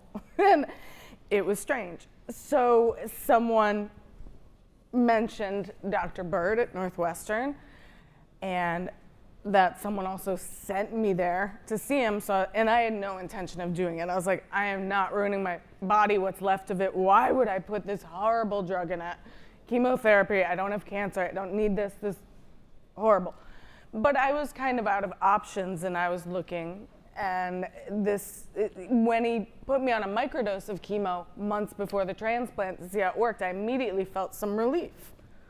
So I was like, maybe I just have too much junk in there, and that killed some junk. Like, what do I care if it kills my whole body? Because my whole body's like one big macrophage of yuck, just. I like you using the medical terms. It's good. It was very full. It couldn't take any more, viral overload, everything. So I did it, and I was warned, and you kind of make your plans for death. Told my son I'm doing this, he would like me cremated. I'm here though, we don't have to worry about that. But it was, a little hard. I had a great support system, but you have more chemo than for cancer patients because the aim is to kind of kill you. And it's the stem cells that allow you to live with the amount of chemo. The chemo is what is the MS cure, if in fact it does that. And it was, I felt very taken care of. I had some complications, but overall, it went pretty smoothly. I'm pretty good if I'm prepared. If someone says this is gonna be horrible, I'm like, not that bad. When someone says, when I left the hospital, he's like, you're great, you're great. And I'm like, oh shit. When someone says you're supposed to be great and don't feel great yet, you feel you failed. When someone says it's gonna be hard and you do well, you're like, triumph. So it was okay, but my hair's still not growing in. Neither is mine, so. We go to the same hairdresser, but no, that was a small thing. I never minded hair loss or any of the things that would be ego involved. My dream is to lie next to my son at night and be there as long as he needs me and hopefully do something for people, because I've heard so much from people with chronic diseases or MS. They're scared and they don't know when it's going to get worse, and I didn't know anything about it. Well, you've become an icon and a hero for so many, not just with MS, but with all chronic diseases. And for that, the medical community thanks you, and for what you're doing, we all thank you. Thank you. And Emmett, I can't underestimate that you. I mean, one of the great doctors actually being so vulnerable and making a learning moment, something in your family, making a learning moment for others, is so powerful. And we all look up to that. I look up to that. And so thank you both for being you and for what you've done for everybody. We appreciate it. Thank you.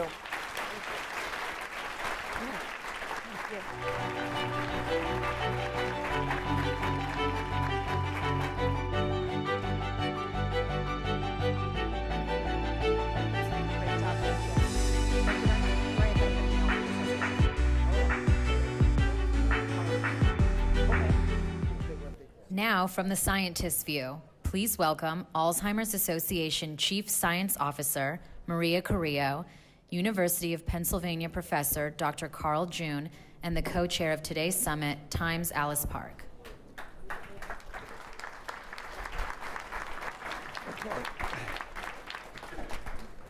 Good morning, everyone.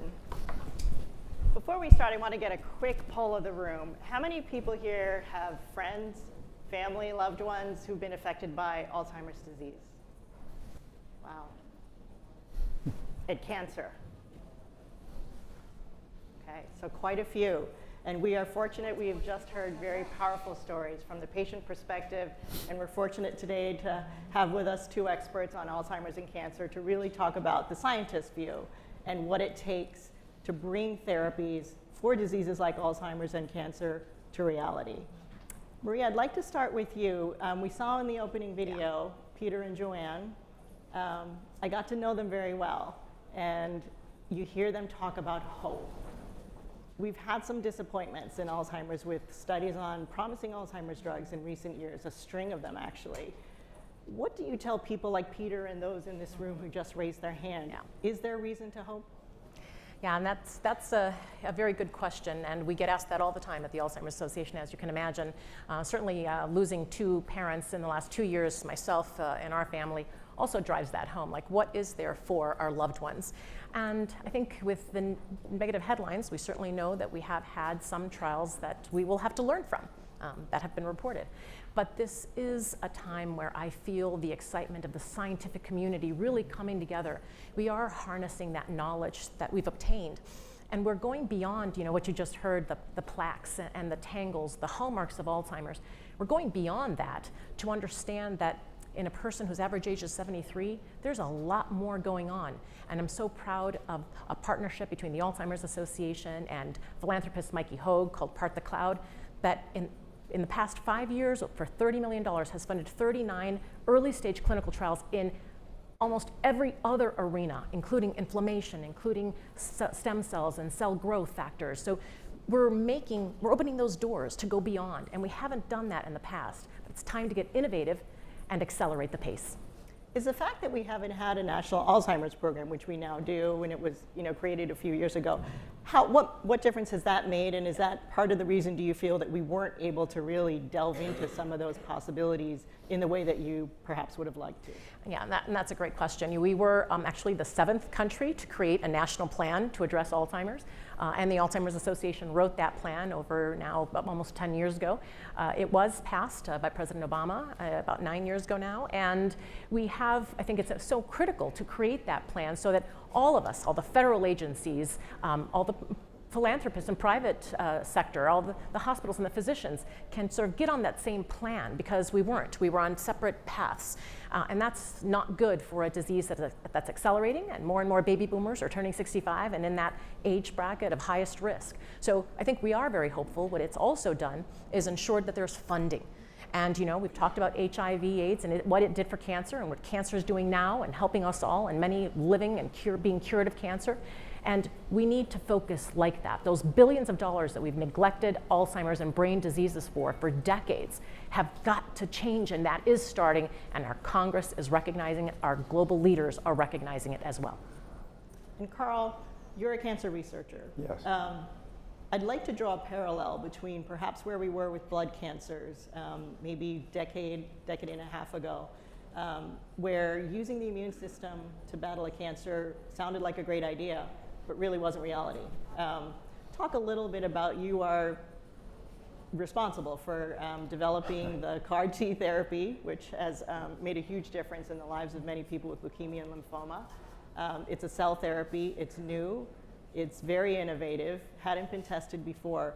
Bring us back to that time and talk a little bit about what it takes to make that scientific leap of faith and have people follow you. So thanks, Alice. When the magnitude of the problem in the United States is about 600,000 people die of cancer every year. About 10% of those are blood cancers, and the rest are solid cancers like breast and ovarian. And with leukemia, it's a very rapid death, and unless you have a bone marrow transplant, it's almost always a death sentence. And the immune system had been thought to work against cancer for a very long time, but it had never worked enough to get FDA approval. And in 2010, we had the first immune therapy with CAR T cells in adults with leukemia. So they're now 9 years out, and they look like they're cured. And we treated the first children in 2012, and they're now 7 years out. And so it looks like, you know, what was untreatable leukemia can now be cured with engineering immune cells. So it's a very promising area now in many different cancer centers around the world. It's 20/20 hindsight though, right? I mean, at the time, you and I have talked a lot about this, about how people really often discouraged you because they thought, you know, was it really worth it? And did at certain times along that path, did you think to yourself, you know, is this what I want to dedicate my career to? What kept you going? Because I think that's what we're probably looking for in Alzheimer's, to say, do we need to take a leap of faith? Do we need to sort of really think out of the box, find something different, and test it? So I'll say first of all that there's inflammation in Alzheimer's, so that the approaches we've learned in cancer may well apply to dementias, and I think that'll be a next wave of research. But you know, we had a very difficult time with getting our trials together. There was no industry. We relied entirely on philanthropy, Leukemia Society, and other generous donors. And that was because it was just it had failed for so long that the National Cancer Institute didn't fund it. There was no industry. Like normally when you start with, say, a mouse experiment and then you have something that looks promising, there's a biotech or a company that you can work with. We didn't have any of that, and but then, you know, with 3 patients, it changed everything.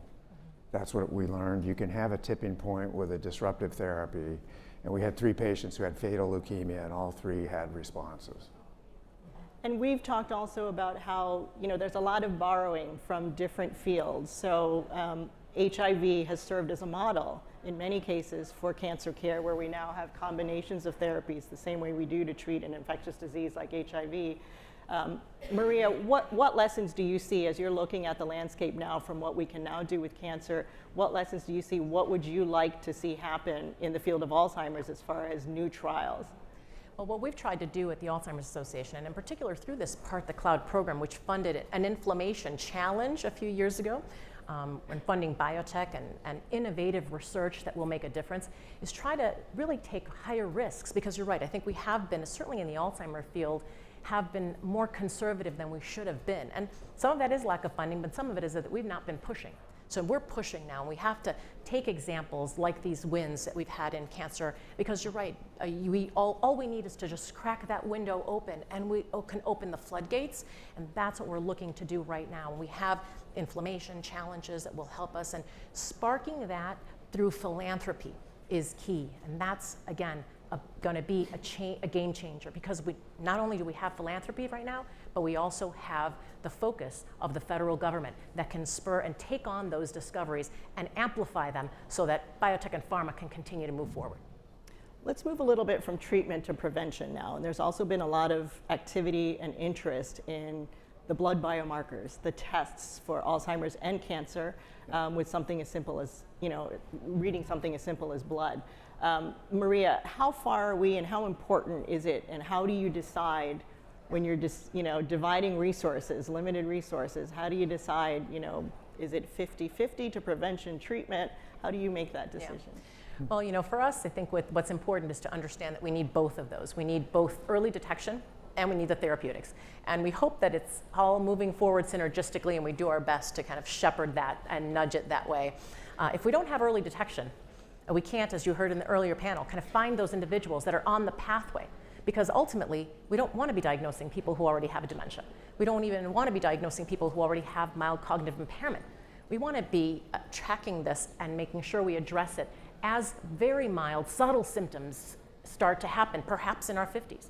So if we don't have early detection, we don't pursue it, we're not going to get there, so that the therapies can be applied earlier and earlier, which is what cancer has done, taken elongating life by a few months to years, and even more remission and cure. That's the page we're going to take out of that book. And Carl, when we look at cancers, the immune system, which you are very familiar with, is really sort of presented in the blood. How close are we to really being able to pinpoint usable, viable markers that will help us to detect cancer early enough where perhaps something like a CAR T therapy wouldn't be necessary? Well, as you know, there are both familial cancers, which can be And there are clinics now, the BRCA1, BRCA2. Laura Essman is going to talk about some of that later today for female cancers. And so that can identify a population at high risk. Then the other kind are so-called blood biopsies, which is, as you're relaying to, which is the ability from small samples of blood to detect evidence of either circulating tumor cells or the DNA or RNA, the nucleic acids that tumors make. And that, if it begins and there's early data that looks like it works, will then allow detection of cancer before and become part of a routine physical. And you were earlier talking about for the people who were the first to try CAR T, it looks like a cure. Tell us what you mean by that and what that would mean for moving now the concept and the platform for CAR T to other cancers beyond blood cancers. Yeah, so it's very exciting that the relapse rate is very low, and with very sensitive tests, we can't find any residual blood cancer in these patients. But we need more time to know exactly how safe it is and how many are actually cured. I wanted to point out one issue which is really central to the theme of this meeting, which is it's going to allow these principles not only to move into neuroscience, but blood diseases that are non-malignant. And one of the worst in the United States is sickle cell anemia. There's 100,000 African Americans who have this, and it's a fatal disease. 1 out of every 300 blacks that's born will get this. And we have the technology now, similar to what we do with CAR T cells, using genome editing to actually cure people with sickle cell anemia.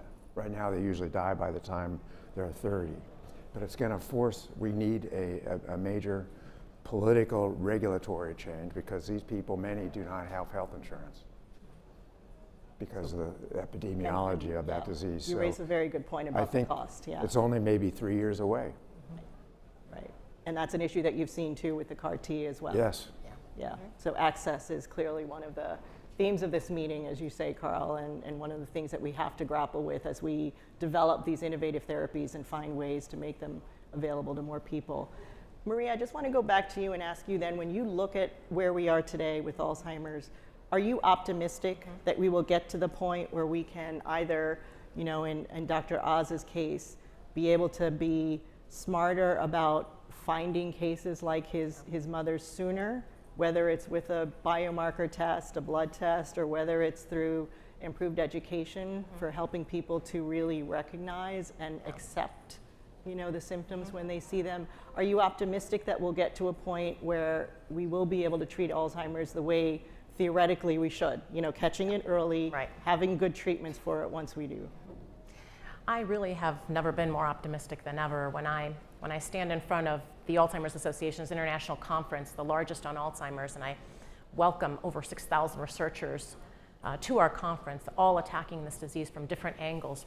I'm so hopeful, and that's what I tell my children who ask me what their chances of inheriting this might be. There is no doubt that early detection and even the blood test, which 10 years ago I would have told you was science fiction, but today is closer to a reality, is changing the way we do science, changing clinical trials, and it may very well change clinical practice soon. Today, we encourage everyone to think about ensuring that their loved ones have an appropriate clinical assessment. An annual wellness visit, a cognitive assessment is a part of your routine annual health care. That'll help all of us ensure that we have a baseline that we can continue to follow. And you know what? Not all memory changes are related to Alzheimer's, so that's good news. Let's find what is going on because it could be reversible. So there's lots going on, and awareness is critical. And of course, we have to continue to push that fight because it is not a matter of whether we will find a cure, it's when. And it's all about pushing now, not slowing down. And Carl, I want to ask you about where you are as far as how optimistic you are when you look at whether we will be able to talk about cure when we look at some of the more common cancers, solid cancers, breast cancer, prostate cancer, pancreatic cancer. Well, there's really tremendous progress on that, Alice. We're seeing now, we've had patients with prostate cancer and pancreatic cancer have responses now to these kinds of immunotherapies for cancer, and that before never happened. So I think that The only question now is a time scale of how long it takes. But within the next decade, I think we'll see many other cancers have curative therapies developed. Great. Maria Carrillo, Carl June, I think that's a call to action for more work ahead. Yeah. For better cures, better treatments. Thank you very much. Thank you. Thank you.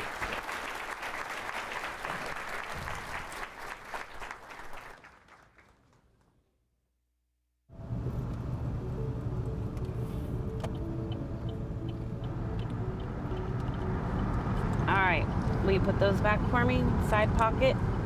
Chronic illness is one of those things that nobody thinks about until they have to.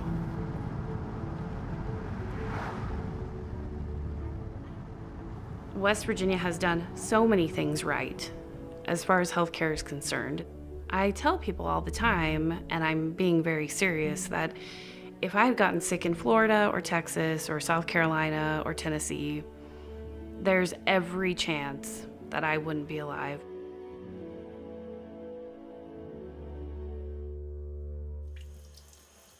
Guess what? We're having tacos, so you have to sing the song. It's raining tacos from out of the sky, tacos. Me being sick scares a lot of people, including my kids. It's really important for me to project that I am positive outwardly. It's raining tacos. And I get positivity in return. Good? Good? This is her vitamin D, which is... We have so many medical things going on in our house that it's almost like we don't focus on that. I remind her to take her medicine. She reminds me to take my medicine. I mean, she's a champion. She's pushing through every day. Girl, did you just wipe off my kiss? Stop. Oh, absolutely not. Finally now this year, I have the brain power and, the stamina physically and emotionally to be able to try to channel some of my passion and my grief and my frustration, channel that into something positive. Hi, this is Maureen Stewart with the National Patient Advocate Foundation. When we talk about the cost of care, not all of it can be quantified by a dollar amount. Everybody knows that. So, something truly needs to be done to just level the playing field. Please welcome back to the stage Dr. David Agus. Thank you. So my next panel is exciting because it's a topic that hits every single one of us, which is going to be drug pricing. And we have two remarkable speakers in this area. One is the current administrator. I love that title. I don't really know what it means, but she is the administrator, the head of the Center for Medicare and Medicaid Services, Seema Verma, and Bernard Tyson, who is the chairman and CEO of Kaiser. Chairman and CEO I get. So please come to the stage and let us begin our discussion.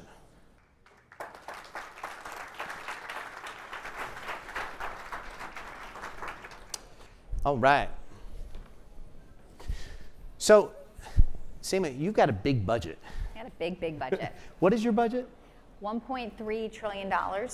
It's about a third of the federal budget, almost a third of the federal budget. That's pretty amazing if you think about it just in sheer terms and numbers. So what % right now of CMS spending is drugs? Well, I can tell you it's our fastest growing area. One of the things that we're concerned about is that at CMS we're running Medicare, Medicaid, the Obamacare exchanges. That's about 130 million people. We're the nation's largest insurance company. But we're also thinking about not just delivering high quality, accessible care to the people that we serve, but we want to make sure that the system is working well for all Americans. The high cost of care is something we're very concerned about. Our actuaries say that by 2026, we're going to be spending $1 in every $5 on healthcare. So that means 20% of your household budget on healthcare. So everything that we're doing is about making it more affordable. And when it comes to looking at what we're spending the most on, drug costs is one of the fastest growing areas of spend. And is it all drug costs, or is it more the specialty drugs and the more expensive drugs that are growing, or is it across the board? It's in different places, different areas. I think one area that we particularly see problems is where what we would say physician-administered drugs. I think the genesis and some of the problems is the way the government is paying for some of these drugs in the Medicare program, and we're the largest payer of drugs probably in the world because of our Medicare population. And for these physician-administered drugs, the way the government pays for them is they say, we're going to pay the average sales price, and then we're going to have an add-on fee of 6%. It's a little bit lower because of budget issues to the physicians. So you're basically telling the manufacturers whatever your average sales price is. You can charge whatever you want. And in that situation, we're not getting, obviously we're not getting the best deal. You're also incentivizing me as a doc to give the That's more right. expensive drug, which again, doesn't seem right in many regards. That's exactly it. If I'm a biotech or pharmaceutical company, and by the way, I'm a fan of biotech and pharmaceutical companies, we need them. Without them, there literally is no hope in our space. But if I develop a drug for third-line liver cancer and it's the only drug, I could price it whatever I want. In a sense, you gave me a monopolistic power to do predatory pricing, which I know is a negative connotation, but it really is what the market will bear. Can we sustain such a system? No, we can't. I think one of the things that I'm particularly concerned about, there's many issues in drug pricing. America's paying more than other countries. We're hearing stories of people having to travel, across borders to get more affordable medications. The other thing that is concerning is we're sort of having the advent of new curative treatments. These are supposed to be one-time treatments. They're supposed to cure people, but we're seeing price tags now of $1 million, $2 million. That's completely unsustainable for the system. And if we're paying it as we are, average sales price plus 4 or 5%, that being said, we're not going to be able to afford this. I think we need, we always want to encourage innovation, but innovation doesn't mean anything if people can't access the medications. Thank you, that's true. Clap, please. Bernard, you can do something that CMA can't do, is you can bargain, and you can negotiate for drug prices. How do you do it? How do you decide what your formulary should be and where to take the line? Do you pay for a curative therapy that's millions of dollars, or don't you? Well, if I had $1 trillion budget, I could really bargain. Seema, are you willing to share with Kaiser? I like to keep my cards myself. She makes my $87 billion sound like nothing. How do you top that? Within the parameters, yes. We can bargain, and we bargain hard. And our leverage comes from the fact that all 27,000 of our physicians are in the permanente medical groups, and they can, if you will, move market share when there are choices that is based on the efficacy of the drug against the patient.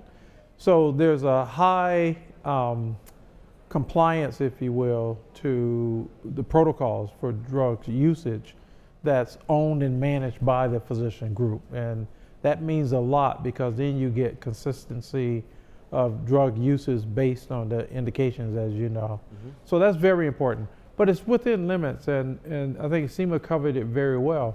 The challenge now and I say this all the time, I don't want to throw the baby out with the bathwater. So on one hand, in our lifetime, we now see the possibility of drugs that will cure, in which populations are dealing with the illness.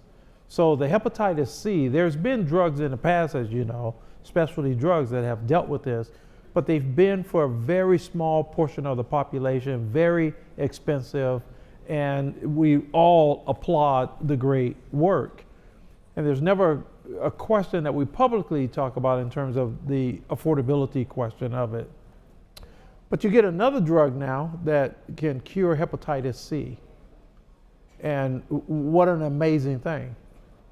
On the other hand, you have the issue of, if you belong to Kaiser Permanente and you need the drug, we cover it. But not everybody is getting the drug who needs it. So how do we deal with that as a society? Well, we can't. If it's so unaffordable, no one can afford it. So this affordability issue is a real issue that we got to put our heads around, or we are going to end up with an even greater disenfranchised section of Americans who will not benefit, in fact, from, in some cases, monies that they're putting into the research and everything else that helps to create these drugs. Listen, I get it. I mean, I sequence the DNA of my patients with cancer, and at the end of the day, I get a report, and the sequencing is covered by Medicare, but the report says you may respond to drug X, Y, and Z. If they're not FDA approved for that indication, my patient has to mortgage his or her home in order to get that drug, and they have to decide, is it worth it to mortgage my home, or to be at my kid's graduation, or do I not want to do that? And obviously, it can't be sustainable. So, Seema, if you were able to close your eyes and get rid of politics, get rid of Democrats and Republicans, and to think 10 years from now, how would we optimally do it? Is this thing called value-based pricing real? Can it actually happen? I think value-based pricing is where the whole market is going. And the concept with value-based pricing is that we are paying for outcomes and what is achieved. So better outcomes in terms of quality, longevity of life, quality of life, and then also for holding providers accountable for controlling costs. And I think that's where it needs to go. Bernard and I have talked a lot about social determinants of health. Right now, we pay the system when you're sick. We incentivize sick care, right? For you as a physician, the more you do, the more we pay you. We should think about paying you based on what you achieve. Did you keep your patient healthy? Did you improve their quality of life? And were you able to contain costs in an appropriate way to some sort of a benchmark? So that's sort of how we're moving. One of the things that I do want to come back to when we talked about drug pricing is the idea of negotiation. I think it's important. Negotiation works really well. We've seen that when there's competition in the marketplace, it works really well. I think at the end of the day, though, patients have to be empowered to make decisions about their care, and they need to be in the driver's seat. I think turning over negotiation to the government doesn't work well, because then it's the government making decisions about what drugs are going to be on that formulary. You just referenced your patient. Well, that drug was not on the formulary, and so it's not Well, the covered. UK does it with the NICE system, right? They look at cost effectiveness and they... But that's the government making all the decisions. Right. I think when you have in the Part D program where we have many providers that we essentially have open competition, and so patients can pick the plan that works best for them, and so they can look at the formulary and decide what they want to pick. I think that works better than the government making this decision for everybody about what drugs we're going to get. In the UK, their cancer outcomes are very poor as compared to the United States because we have more availability of drugs. So I think it's just something we need to think about, that we need to put patients in control of their care, not the government. So this is coming from a government bureaucrat. Damn government. Speaking of which, your transition from Indiana, where you got a lot done, to the federal government, what is that like? Well, in Indiana, I always say, I could make 3 or 4 phone calls and we could get stuff done. People would come together on a bipartisan basis, and there was a goal.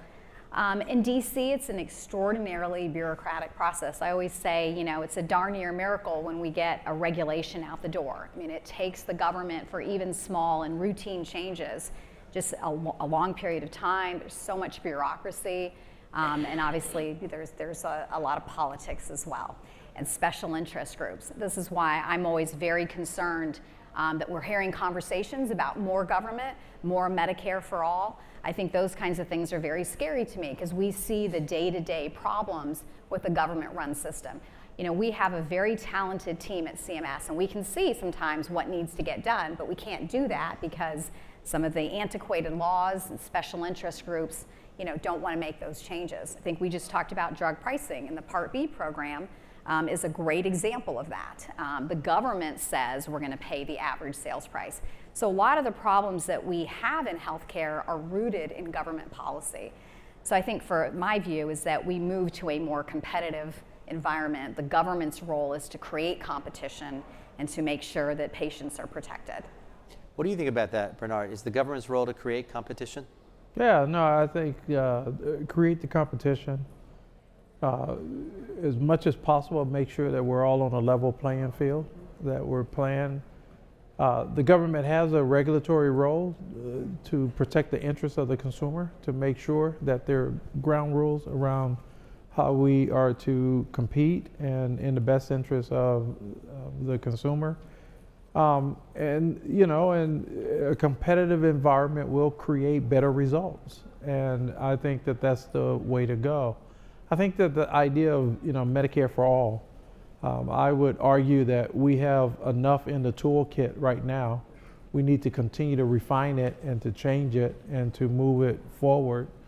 I would say in that regard, with my own experience with the Affordable Care Act, you know, if you end up with a partisan selected anything at this point for the health system, you know, we spent a lot of money preparing for and taking care of ACA exchange patients, and we're proud of that. It needs to continue to be changed so it can work even better, and there's resistance. And so I'm not playing any politics here. It's just that we're in the middle trying to take care of patients. I think the same would be true if we ended up with Medicare for all. I think that the idea that we would totally blow up the construct and create something new, I hope not, quite frankly. It can't happen. I mean, there's no way it could happen. But on the other hand... Why are you giving me that look? I'm shocked that we're even having these conversations. I mean, going back, and I mean, if we talk about Obamacare, right? And I'll just stick to the facts, like keep politics out of it. We have so many people that cannot afford health insurance. Rates after the Affordable Care Act, rates have gone up 100% on average. So what other product in the US economy has gone up 100% in that short of a period of time? In some cases in states, 200%. And now we are creating a new class of uninsured. These are our middle income, middle class Americans that can't afford health insurance. If they're subsidized, it's fine. And the conversation I think we need to be having is, how do we address the high costs of healthcare? Just saying we're gonna have a government takeover, let's just have the government pay for everything, that's just gonna increase our taxes. That's not solving the problem. And the problem is, how do we control healthcare costs? How do we keep innovation? How do we make the system easier to use for consumers and for patients? And how do we push for health? I mean, prevention and health kind of get left out of that equation, but that's going to help everything on the downstream. But I want to build on that, you know, and I talk a lot about, you got to think about healthcare from the affordability of two areas. There's one about the affordability of coverage because of our system in the United States, and then there's the affordability of care.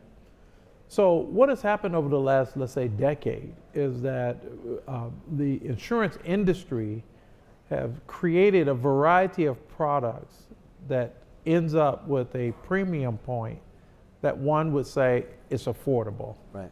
But what comes with that are deductibles that could be anywhere from $1,000 to $15,000. And so you're paying $100 for a premium, and so you can afford the coverage. But then you get sick and you go into the delivery system and you discover that the $100 didn't cover now what you have to pay, which is $1,000, because that's how the coverage became affordable. Now the care is unaffordable. That's the dilemma that many Americans are dealing with right now, and that's why it's unaffordable. The focus needs to be on the affordability of care and coverage. And that is something we have to continue to do inside of the healthcare delivery system. Let's change the focus back for a minute to drugs. So, you know, we've seen in the past year a drug for blindness coming out at over $800,000. We see drugs in the pipeline that potentially can cure diseases that will be in the several millions of dollars. Whose job is it in the long run to going to be say, hey, we have to put a stop here? We really have to have controlled pricing in drugs. Who's going to step in, do you think? You know, if it's government, who in government? I mean, whose job is this? I think we all do. I do want to be careful, and I go back to, I don't want to throw out the baby with the bathwater. I do think, Seema touched on something very important. One issue is we're moving from this as an industry fee-for-service to value-based, a different approach that looks at outcomes. We're moving very slowly, right? but yes. Well, we've always had it inside of Kaiser Permanente. I mean, that's our model. You are right? an anomaly. Yeah, right. And your company's an anomaly too, by the way. And look at the results. I mean, they speak for themselves, quite frankly. There's another issue about how to look at the total cost of care over a lifetime of an individual. Many people don't know that, I'm making up the numbers in terms of I'm in the neighborhood, but for the sake of this discussion, 20% of the population is using about 80% of the healthcare dollars. The majority of the dollars are spent, as you know, in the last 3 to 6 months of a person's life. And in fact, the majority of those dollars are in the last 30 days of a person's life. So the whole economics of the lifetime cost of a person needs to be really thought through in the context that we're talking about. And so I am so pleased how much SEMA supports, for example, how do we look at the social determinants of health? That is a better indicator of what's going to happen through your lifetime than almost anything else where you live will predetermine many things that's going to happen with your health. It's amazing that your zip code is more important than sequencing your entire genome. In That's terms of your exactly right. Exactly right. So the $800,000 is a lot of money. The total cost of care of an individual is a lot of money. So how do you look at the total economics now if we are in fact going to be living in our generation where you have drugs that cure versus managing illnesses and diseases, which are also very expensive Plus, in over a the system, lifetime of yours a person. accepted where we're switching health plans every few years. Right. Who's responsible for that big outlay? So whose job is it? I think there is a role for government. To some degree, if we look at the government programs that we have right now, they are taking care of some of the most vulnerable. I mean, the Medicare population, by bringing that out of the entire healthcare market, having the government pay for it, that keeps costs down for everybody else. But I think what we're seeing is beyond Medicaid and our low-income populations and our disabled populations, there's even within sort of the mid-group there are still very high-cost populations. And that's where I think government does have a role to play. One of the things that we're seeing across the nation is many states are experimenting with reinsurance programs where they're saying, we're going to take this high-risk, high-cost segment of our society and we're going to have the government fund those individuals. That actually helps keep healthcare costs down for the entire population. So I think those are the types of things that government can do. Again, we're not running the system, but that's an appropriate role for government, taking care of those most vulnerable populations.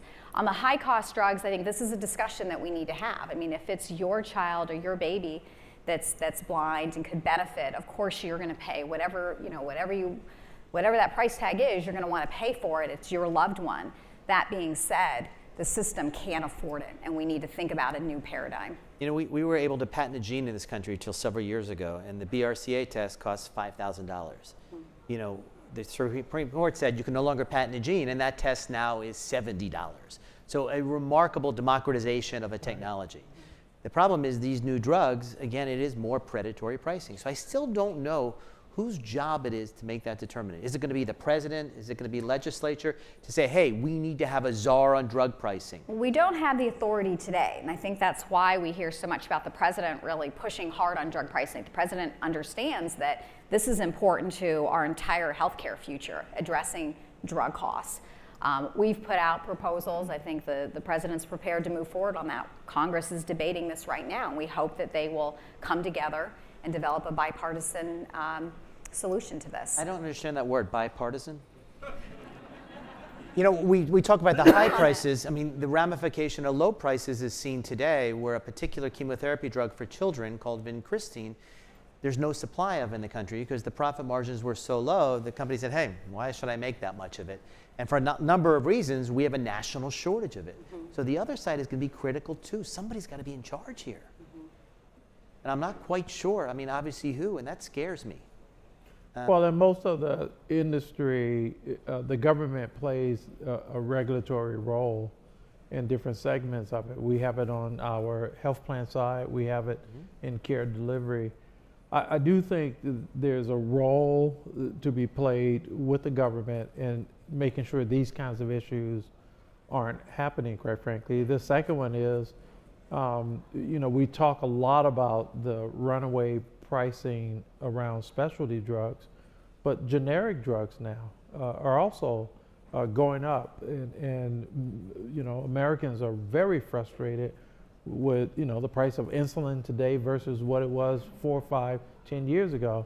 The EpiPen is one of the biggest issues, for people who has allergies like myself, and you're walking around with a $600 needle that has a time-bound use, and it can save a life, obviously, but it has shot up, and so you have it all the way around.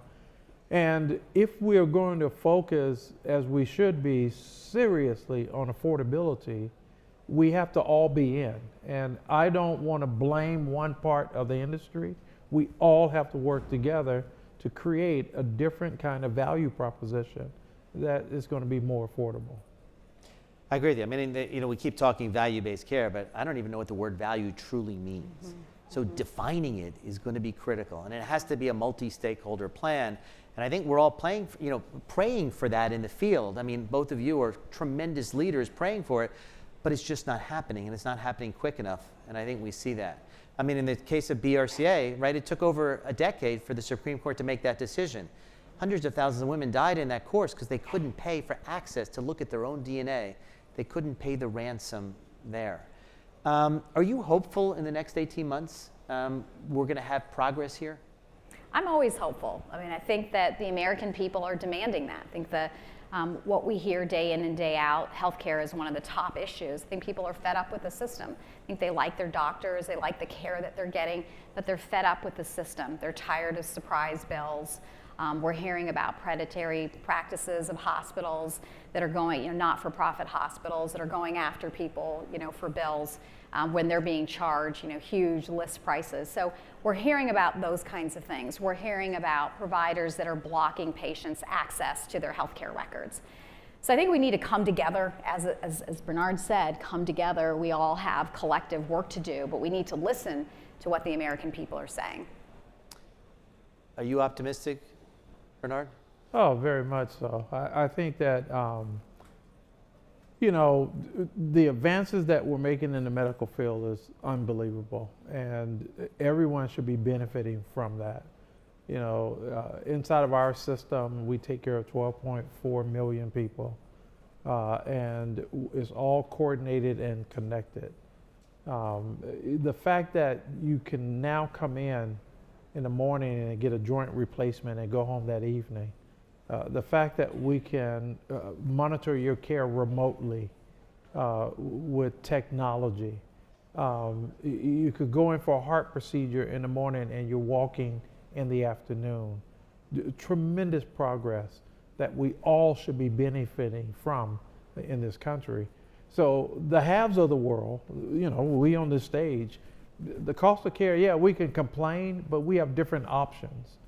It's what's the standard that we want for everyone? And we have programs, Medicaid, the exchange, Medicare, commercial. We have to think holistic about all of it. And I think that the pressure points that people are placing on us are forcing us to really reckon with how we're going to deal with it. And I'm optimistic that like-minded people will continue to come together to work on this issue, but we have to solve it. And I thank the audience, and I thank both of you. I think what you see is real optimism that we're at an inflection point in our field, but frustration because of equality of care, because some of the pricing issues. But I hope we can come to some meaningful impasse here, get past the impasse to making it. But I thank both of you for your leadership and what both of you have done for the healthcare world and for our country. Thank you. Thank you.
Transforming Women's Health, please welcome George Washington University professor Dr. Lena Wen, the founder of Every Mother Counts, Christy Turlington Burns, the Senior Vice President of Health at the Rockefeller Foundation, Dr. Naveen Rao, and the founder and CEO of Thrive, Ariana Huffington.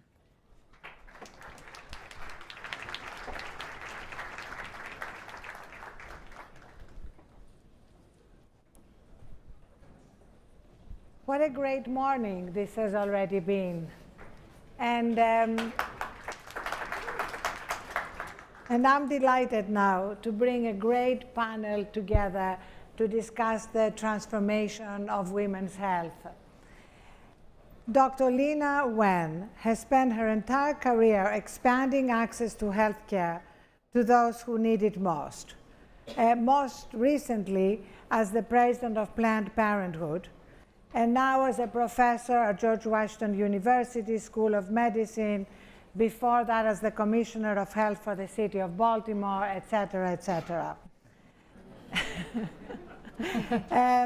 She has been a relentless and fierce advocate for women's health, and since we are going to be talking about women's pregnancy, in the interest of full disclosure, she's 4 months pregnant.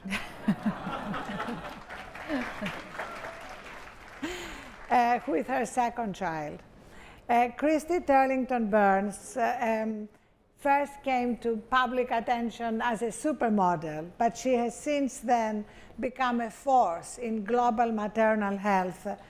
And after the birth of her first child in 2003, she herself suffered a postpartum hemorrhage, and she used her personal story to draw attention to conditions of women's health around the world. And as Christy has written, the belief that knowledge is power is only true if it is clear what needs to be done to make change.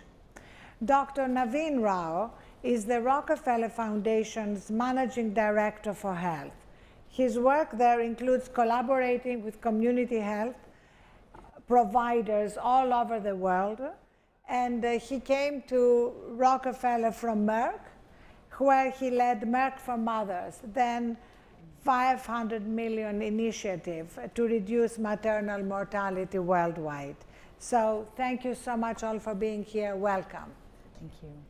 Let's start about the fact that men's health is just health. Like nobody, you know, nobody starts political fights over prostate exams, you know. Sorry guys, it's not like we don't care. But when it comes to women's health, from maternity leave to abortion to breastfeeding, it's all incredibly politicized. And Lena, you actually experienced that this week when you tweeted highlighting a comment that Congresswoman Gabbard made in the debate about abortion being safe, legal, and rare. And you were suddenly attacked from all sides. Some were attacking you for the rare word, some were attacking you for the legal word. So tell us, what did that feel like? Well, first of all, thank you for everything that you do and for the work that our co-panelists do, and it's great to be here with all of you. You know, I come to this work, I think as many of us do, which is as a physician. I'm first and foremost a healthcare provider. And I've seen women die because they don't have access to essential healthcare, which, as you, Ariana, said so well, women's healthcare, reproductive healthcare should not be seen any differently from what it is, which is healthcare. We know that banning abortion is not going to stop abortion, but it will stop safe, legal abortion. That's what draws me to this work. We know that there's a state of emergency around women's health in general. I mean, Dr. Rao knows this, as all of us do, that maternal mortality is higher than it was 30 years ago. And there's a lot of work done to change this, but I'm deeply disturbed by how healthcare has become so politicized, so much so that we cannot even discuss our points of agreement and the nuanced views that many people can have without being attacked, as you were saying, Ariana, from all sides. I mean, I think a lot of us believe that abortion, for example, is a complex moral issue. And we may not want to have an abortion ourselves, but would never get in the way of somebody else making this deeply personal medical decision for themselves. Or maybe we're even uncomfortable about abortion, but would not want women to die because they don't have access to safe legal abortion either. So I think that to move the conversation forward, I hope that we can begin with these points of agreement and understand and accept the nuances and complexities while emphasizing what we all know to be true, that healthcare has to be a human right guaranteed for all and not just a privilege available only to some.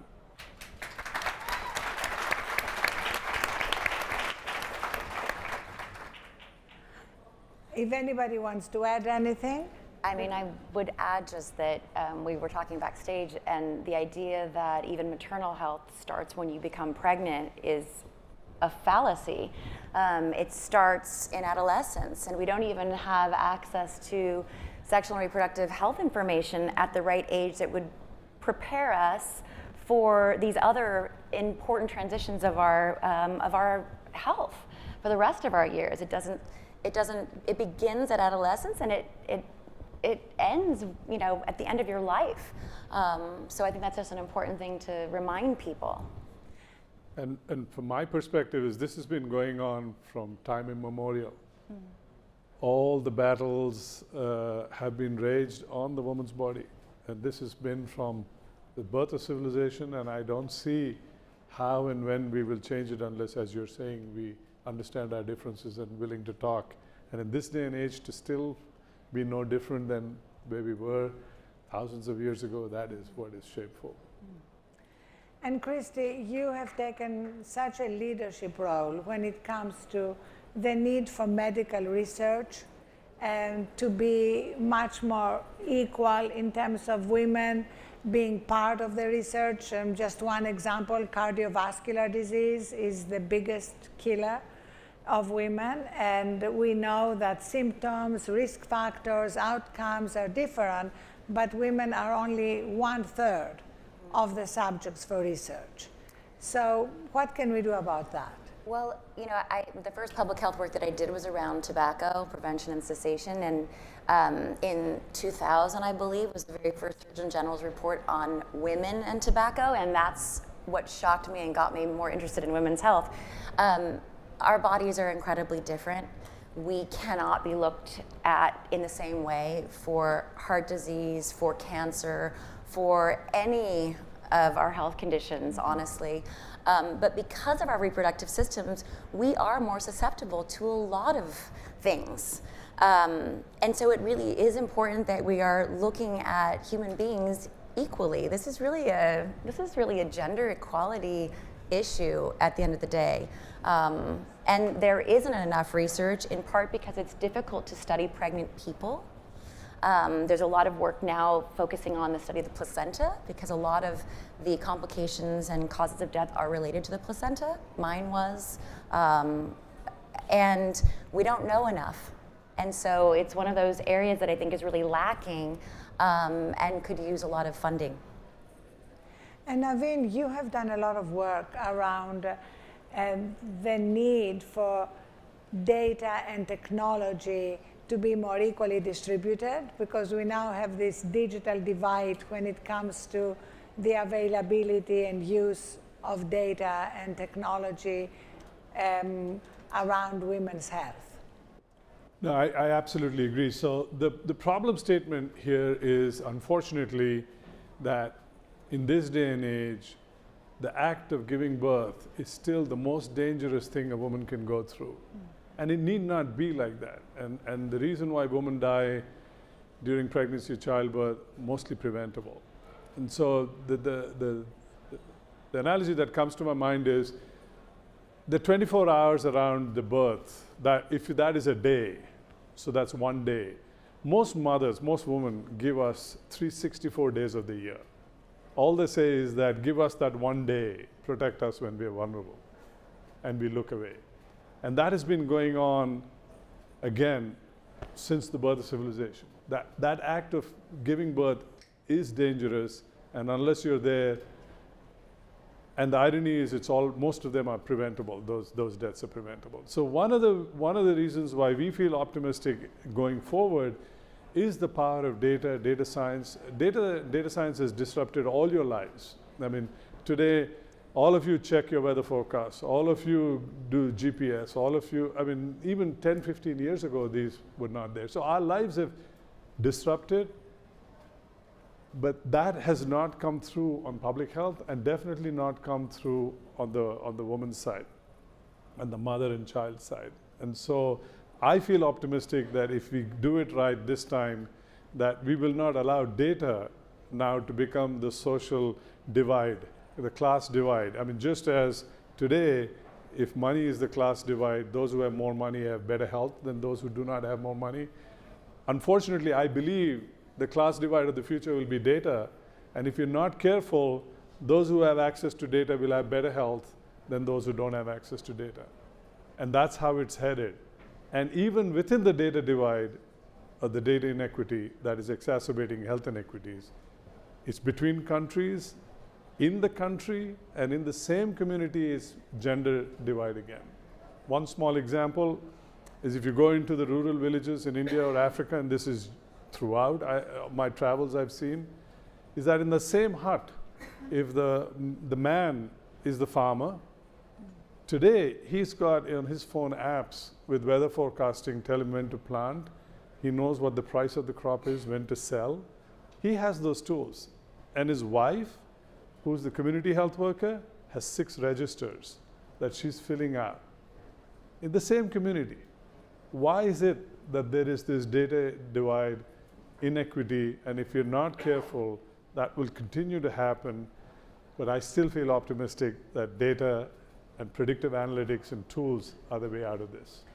And Naveen, how can we also use data and predictive analytics and AI to help all of us change behaviors? Because right now we're at this interesting moment when 100 years ago, most people were killed and died by infectious diseases. Today, what's killing us is our behaviors. With the increase in chronic diseases, diabetes, heart disease, and if you add mental health, the skyrocketing rates of depression and anxiety, 90% of healthcare problems and healthcare costs are lifestyle, stress-related, and preventable. How can we use data and AI to help people change behaviors? Because if we don't focus on that, and if we only focus, as the democratic debate at the moment is just about access and financing healthcare, which is very important, but if we don't address the other 90%, which is like a $3 trillion industry, we're not going to be able significantly to change outcomes. Would love to know how you all look at that, because it particularly affects women.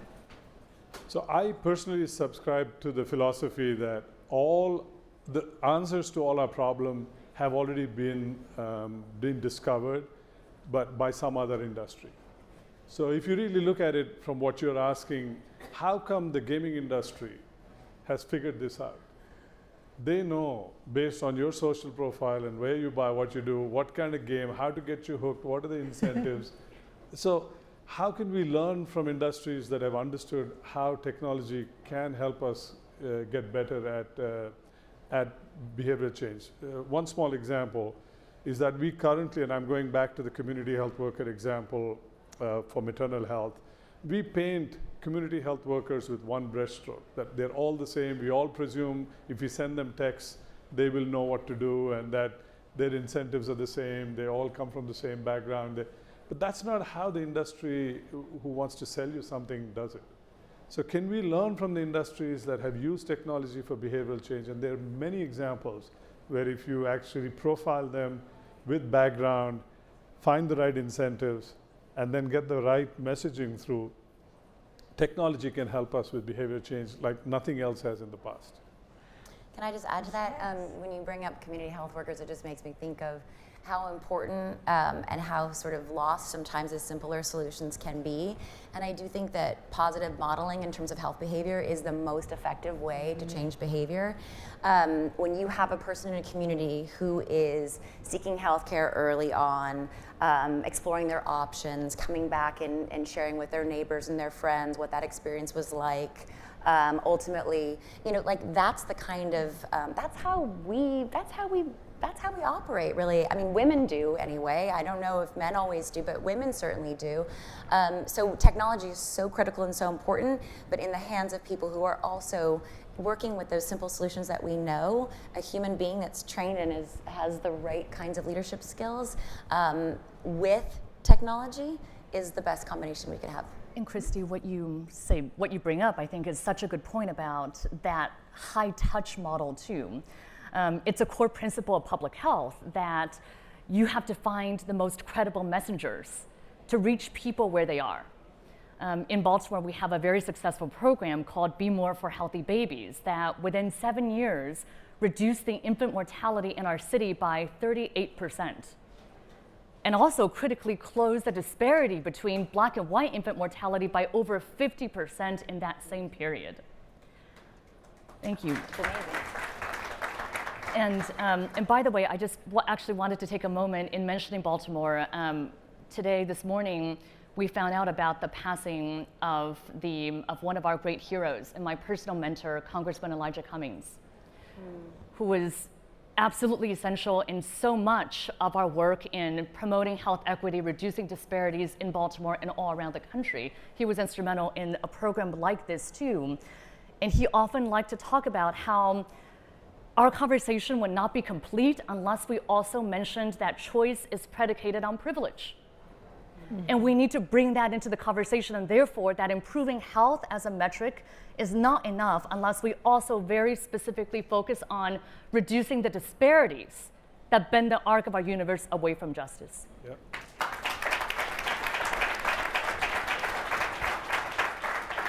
So it's really bringing together the latest of technology and the most ancient human values of caring and empathy, and bringing the two together. And I just really love what you all said about bringing also storytelling into the technology.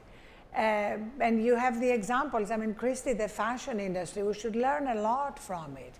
You know, how does the fashion industry activate this desire, for example, in a woman who maybe makes $60,000 a year to own this $2,000 Prada bag?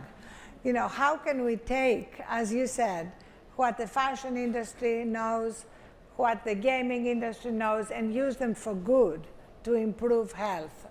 Maybe here there are people from all these industries who can help us, but it transforms the health debate.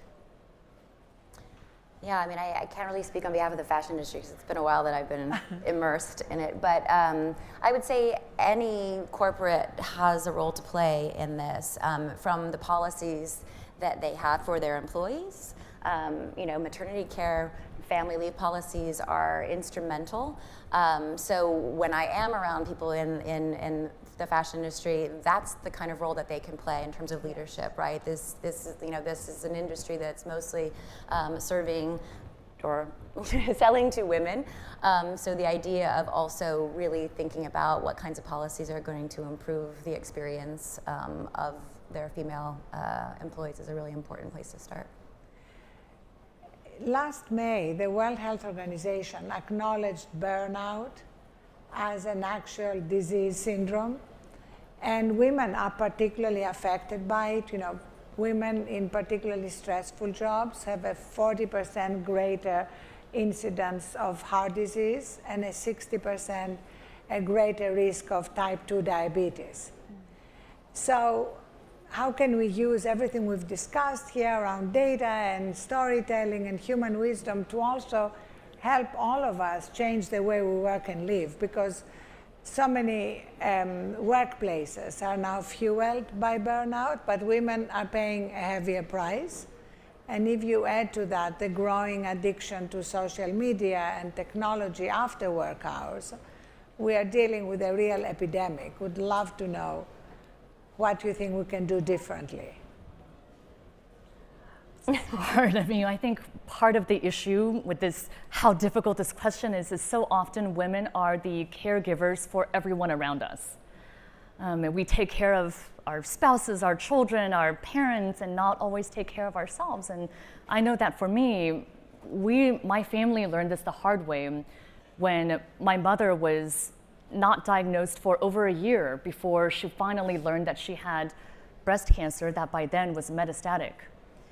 And that was something that she always imparted on us, that we have to take care of ourselves and not just think about maternal health as this is what happens at the point of pregnancy, although I certainly agree that labor and delivery is potentially a dangerous time and we need to do something about it. But we need to take care of women and take care of each other throughout our lives, and also be courageous and vulnerable about telling our own stories as a way to fight that stigma and fear that may be around us. And I think you touch on prevention, and you're really touching on prevention too, which, I mean, it can't be said enough how important it is to be our healthiest selves before our lives get more complicated, so that we have the tools and the skills within ourselves to be able to manage those circumstances that we can't control, stressful lives, unwell family members, our own health, complications. I think starting as early as we possibly can and knowing that this is this continuum, we're thinking about health from beginning to end of life. Naveen, maybe you can bring us to a close by telling us whatever it is that you want to leave us with from your work over so many years around the world. And I'm trying to put it in perspective of what all what we heard on the panel. It reminds me of a quote that started me on this journey, and it's amazing. It's coming back to me today here.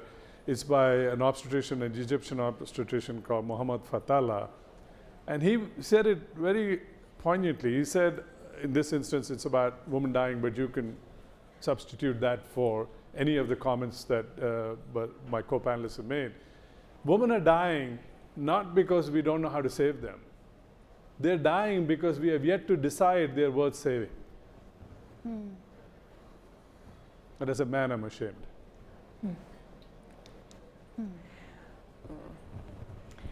Well, thank you for all the work you are doing to make sure that not only are women worth saving, but we treat them with all the necessary differences, acknowledging that different treatments are needed. And that we treat women's healthcare, reproductive healthcare, no differently than any other aspect of healthcare, which, again, healthcare as a whole should not be politicized, it should not be political, because we're, at the end of the day, talking about a basic human right. I don't know that I have much to add other than I am in complete agreement. I'm very focused on maternal health, and so, as I said, before, during, and after pregnancy is a critical time, and not just the 24 hours, but really most of these deaths are happening postpartum. So that's another huge gap in our healthcare system. Our maternity care system is the postpartum period. Not just moms, all the people who depend on us, all the people who love us, people who care about our well-being. This is an issue for everyone.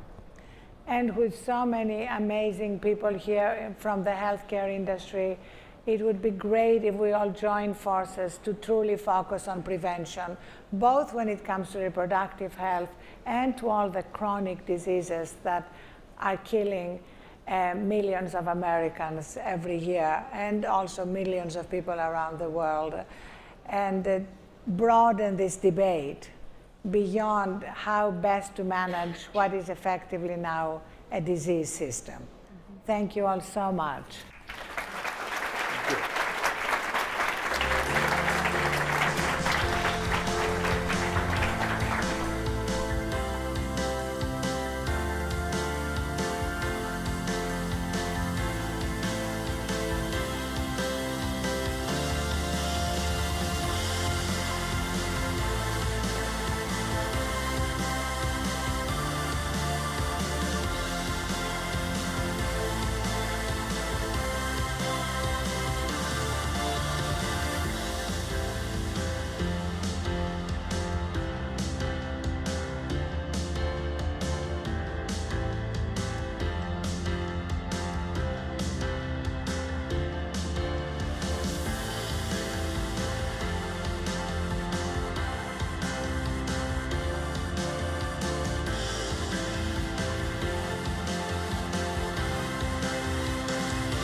Please welcome back to the stage the Time 100 Health Summit co-chairs, Dr. David Agus and Alice Park.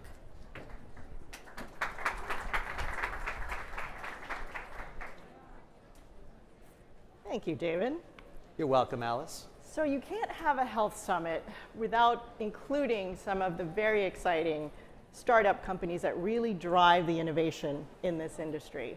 So we worked with Stanford Biosciences, a great program at Stanford University Medical School, where they help young entrepreneurs with great ideas, bright ideas, and help them to turn them into reality. So we're honored to have 3 of the most intriguing companies that have come through their system with us here today. And rather than having them give you a presentation, because I think all of us in this room know we've had more than enough of presentations at scientific conferences, we thought we'd have a little fun and have a lightning round. So each of the founders have been asked to prepare a 60-second pitch, which they will give to David and myself. Why are you smirking? I think this is going to be fun. And then you will have an opportunity to continue the conversation. At lunch, there are going to be tables where they set up where you could actually sit with the entrepreneur and talk about his or her company. If you're interested in it, have something to add, want to invest potentially, want to buy it, any of those you're welcome to. And so let's introduce the 3 entrepreneurs who are going to present us and wow us. Yes, for sure. So you go first. All right. First up, we'll have founder Madalena Adorno from Dorian Therapeutics. Dorian is developing new strategies to block cellular aging, and I'm going to stop there and let her tell you the rest. Hi. So think about Alzheimer, diabetes, osteoporosis, and arthritis. They are very different diseases, and despite this, they have one thing in common. The main risk factor for all of them is actually aging. So despite this commonality, the way we are treating them is very different for each single disease. At Dorian, we are trying something different. We are trying to find one solution for multiple problems. And we do so by tackling the underlying root cause of all of them, that is cellular aging, that is also called senescence. And we are developing a small molecule that actually stop senescence. And by doing so, they can block the process of aging in several diseases. We use a technology that it's a combination of aging biology, stem cell biology, and immunology. And basically, we think we can keep the human body young, and we do so one cell at a time. Okay, and on time, too. All right. What's your first target? I mean, obviously, great concept, but to know what keeps the body young, you got to go for decades. So what's your surrogate that you're going to look for when you do a trial, when your compound's here? So it depends what disease you are targeting, but there are markers in the genome and the epigenome that actually tell you if you are keeping the cells young. So based on this, you can really have a prediction almost based at the single year if you are really stopping aging or not. Okay. That's great. Let's continue the conversation at lunch. Thank you. That's number 1. Contestant number 2. Coral Genomics with the founder Atre Dixit. Coral is building the largest database mapping of diverse human genetic variation in response to drugs. Welcome, Atre. We're rapidly approaching a future in which each and every one of us will have our DNA sequenced. But if that future were today, the most interesting thing that the vast majority of us would learn would have to do with things like ancestry, or maybe if our earwax was wet or dry. How will we invent a future in which genetic information can be used to predict which medications a patient should take? And more importantly, how will we make sure that those predictions are accurate, regardless of your age, race, or gender? At Coral, we're developing new technologies to help address these questions. We've already made some useful predictions about how our liver breaks down drugs and how our immune system responds to different therapies. Coral harnesses the diversity of human biology to improve therapies for all patients. Thank you. On time. Love it. Quick question for you. Sure. Are you targeting any particular classes of drugs first? Yeah, we started with some biologics for immune therapies, and then if you're familiar, there's a lot of drugs that are metabolized by the CYP enzymes in the liver, and so we've tested a panel of those as well. Okay. Yeah. All right, great. Thank you, Atre. Thank you. Great, thank you. Next, we have Oculogica founder Rosina Samadani. Her sibling co-founder is renowned neurosurgeon and brain trauma expert Dr. Uzma Samadani, and we'll let Rosina take it from here. Hi, everybody. Imagine you're a parent and your child is playing sports and they get injured in the head. How does the doctor diagnose the concussion, or if they even have a concussion? Until today, until now, it's been very subjective symptoms. It's asking things like, are you feeling fatigued? Now, we have just developed the iBox, which is the first objective diagnostic of concussion, for concussion. Your child or you can take a 4-minute test, as simple as watching TV, and the physician will have more information to make an objective diagnosis. There's a concussion in the United States every 8 seconds. We have developed the first objective FDA-authorized diagnostic for concussion. My co-founder, as you mentioned, is a neurosurgeon, and she discovered this while she was looking for something else. She discovered a relationship between micro eye movements and cranial nerve function. We believe that the eyes are the windows to the brain, and we're developing diagnostics for patients and their brains to live longer, healthier lives. Great. Okay. Thank you, Rosina. And David, I know you have a question. So who's your customer? Our customer are physicians, actually. We're not going directly to consumers. We're going to the doctor. But not the coach? Not the coach. So the FDA really doesn't want coaches and parents to be making these diagnoses. They want doctors to do it. So hopefully you have a parent who's a doctor on the team in your set. Yeah, exactly. That's my dad. All right. Well, thank you to Madalena, Atre, and Rosina. And please find them during lunch. Thank you so much. Thank you. We'll Enjoy be lunch. back.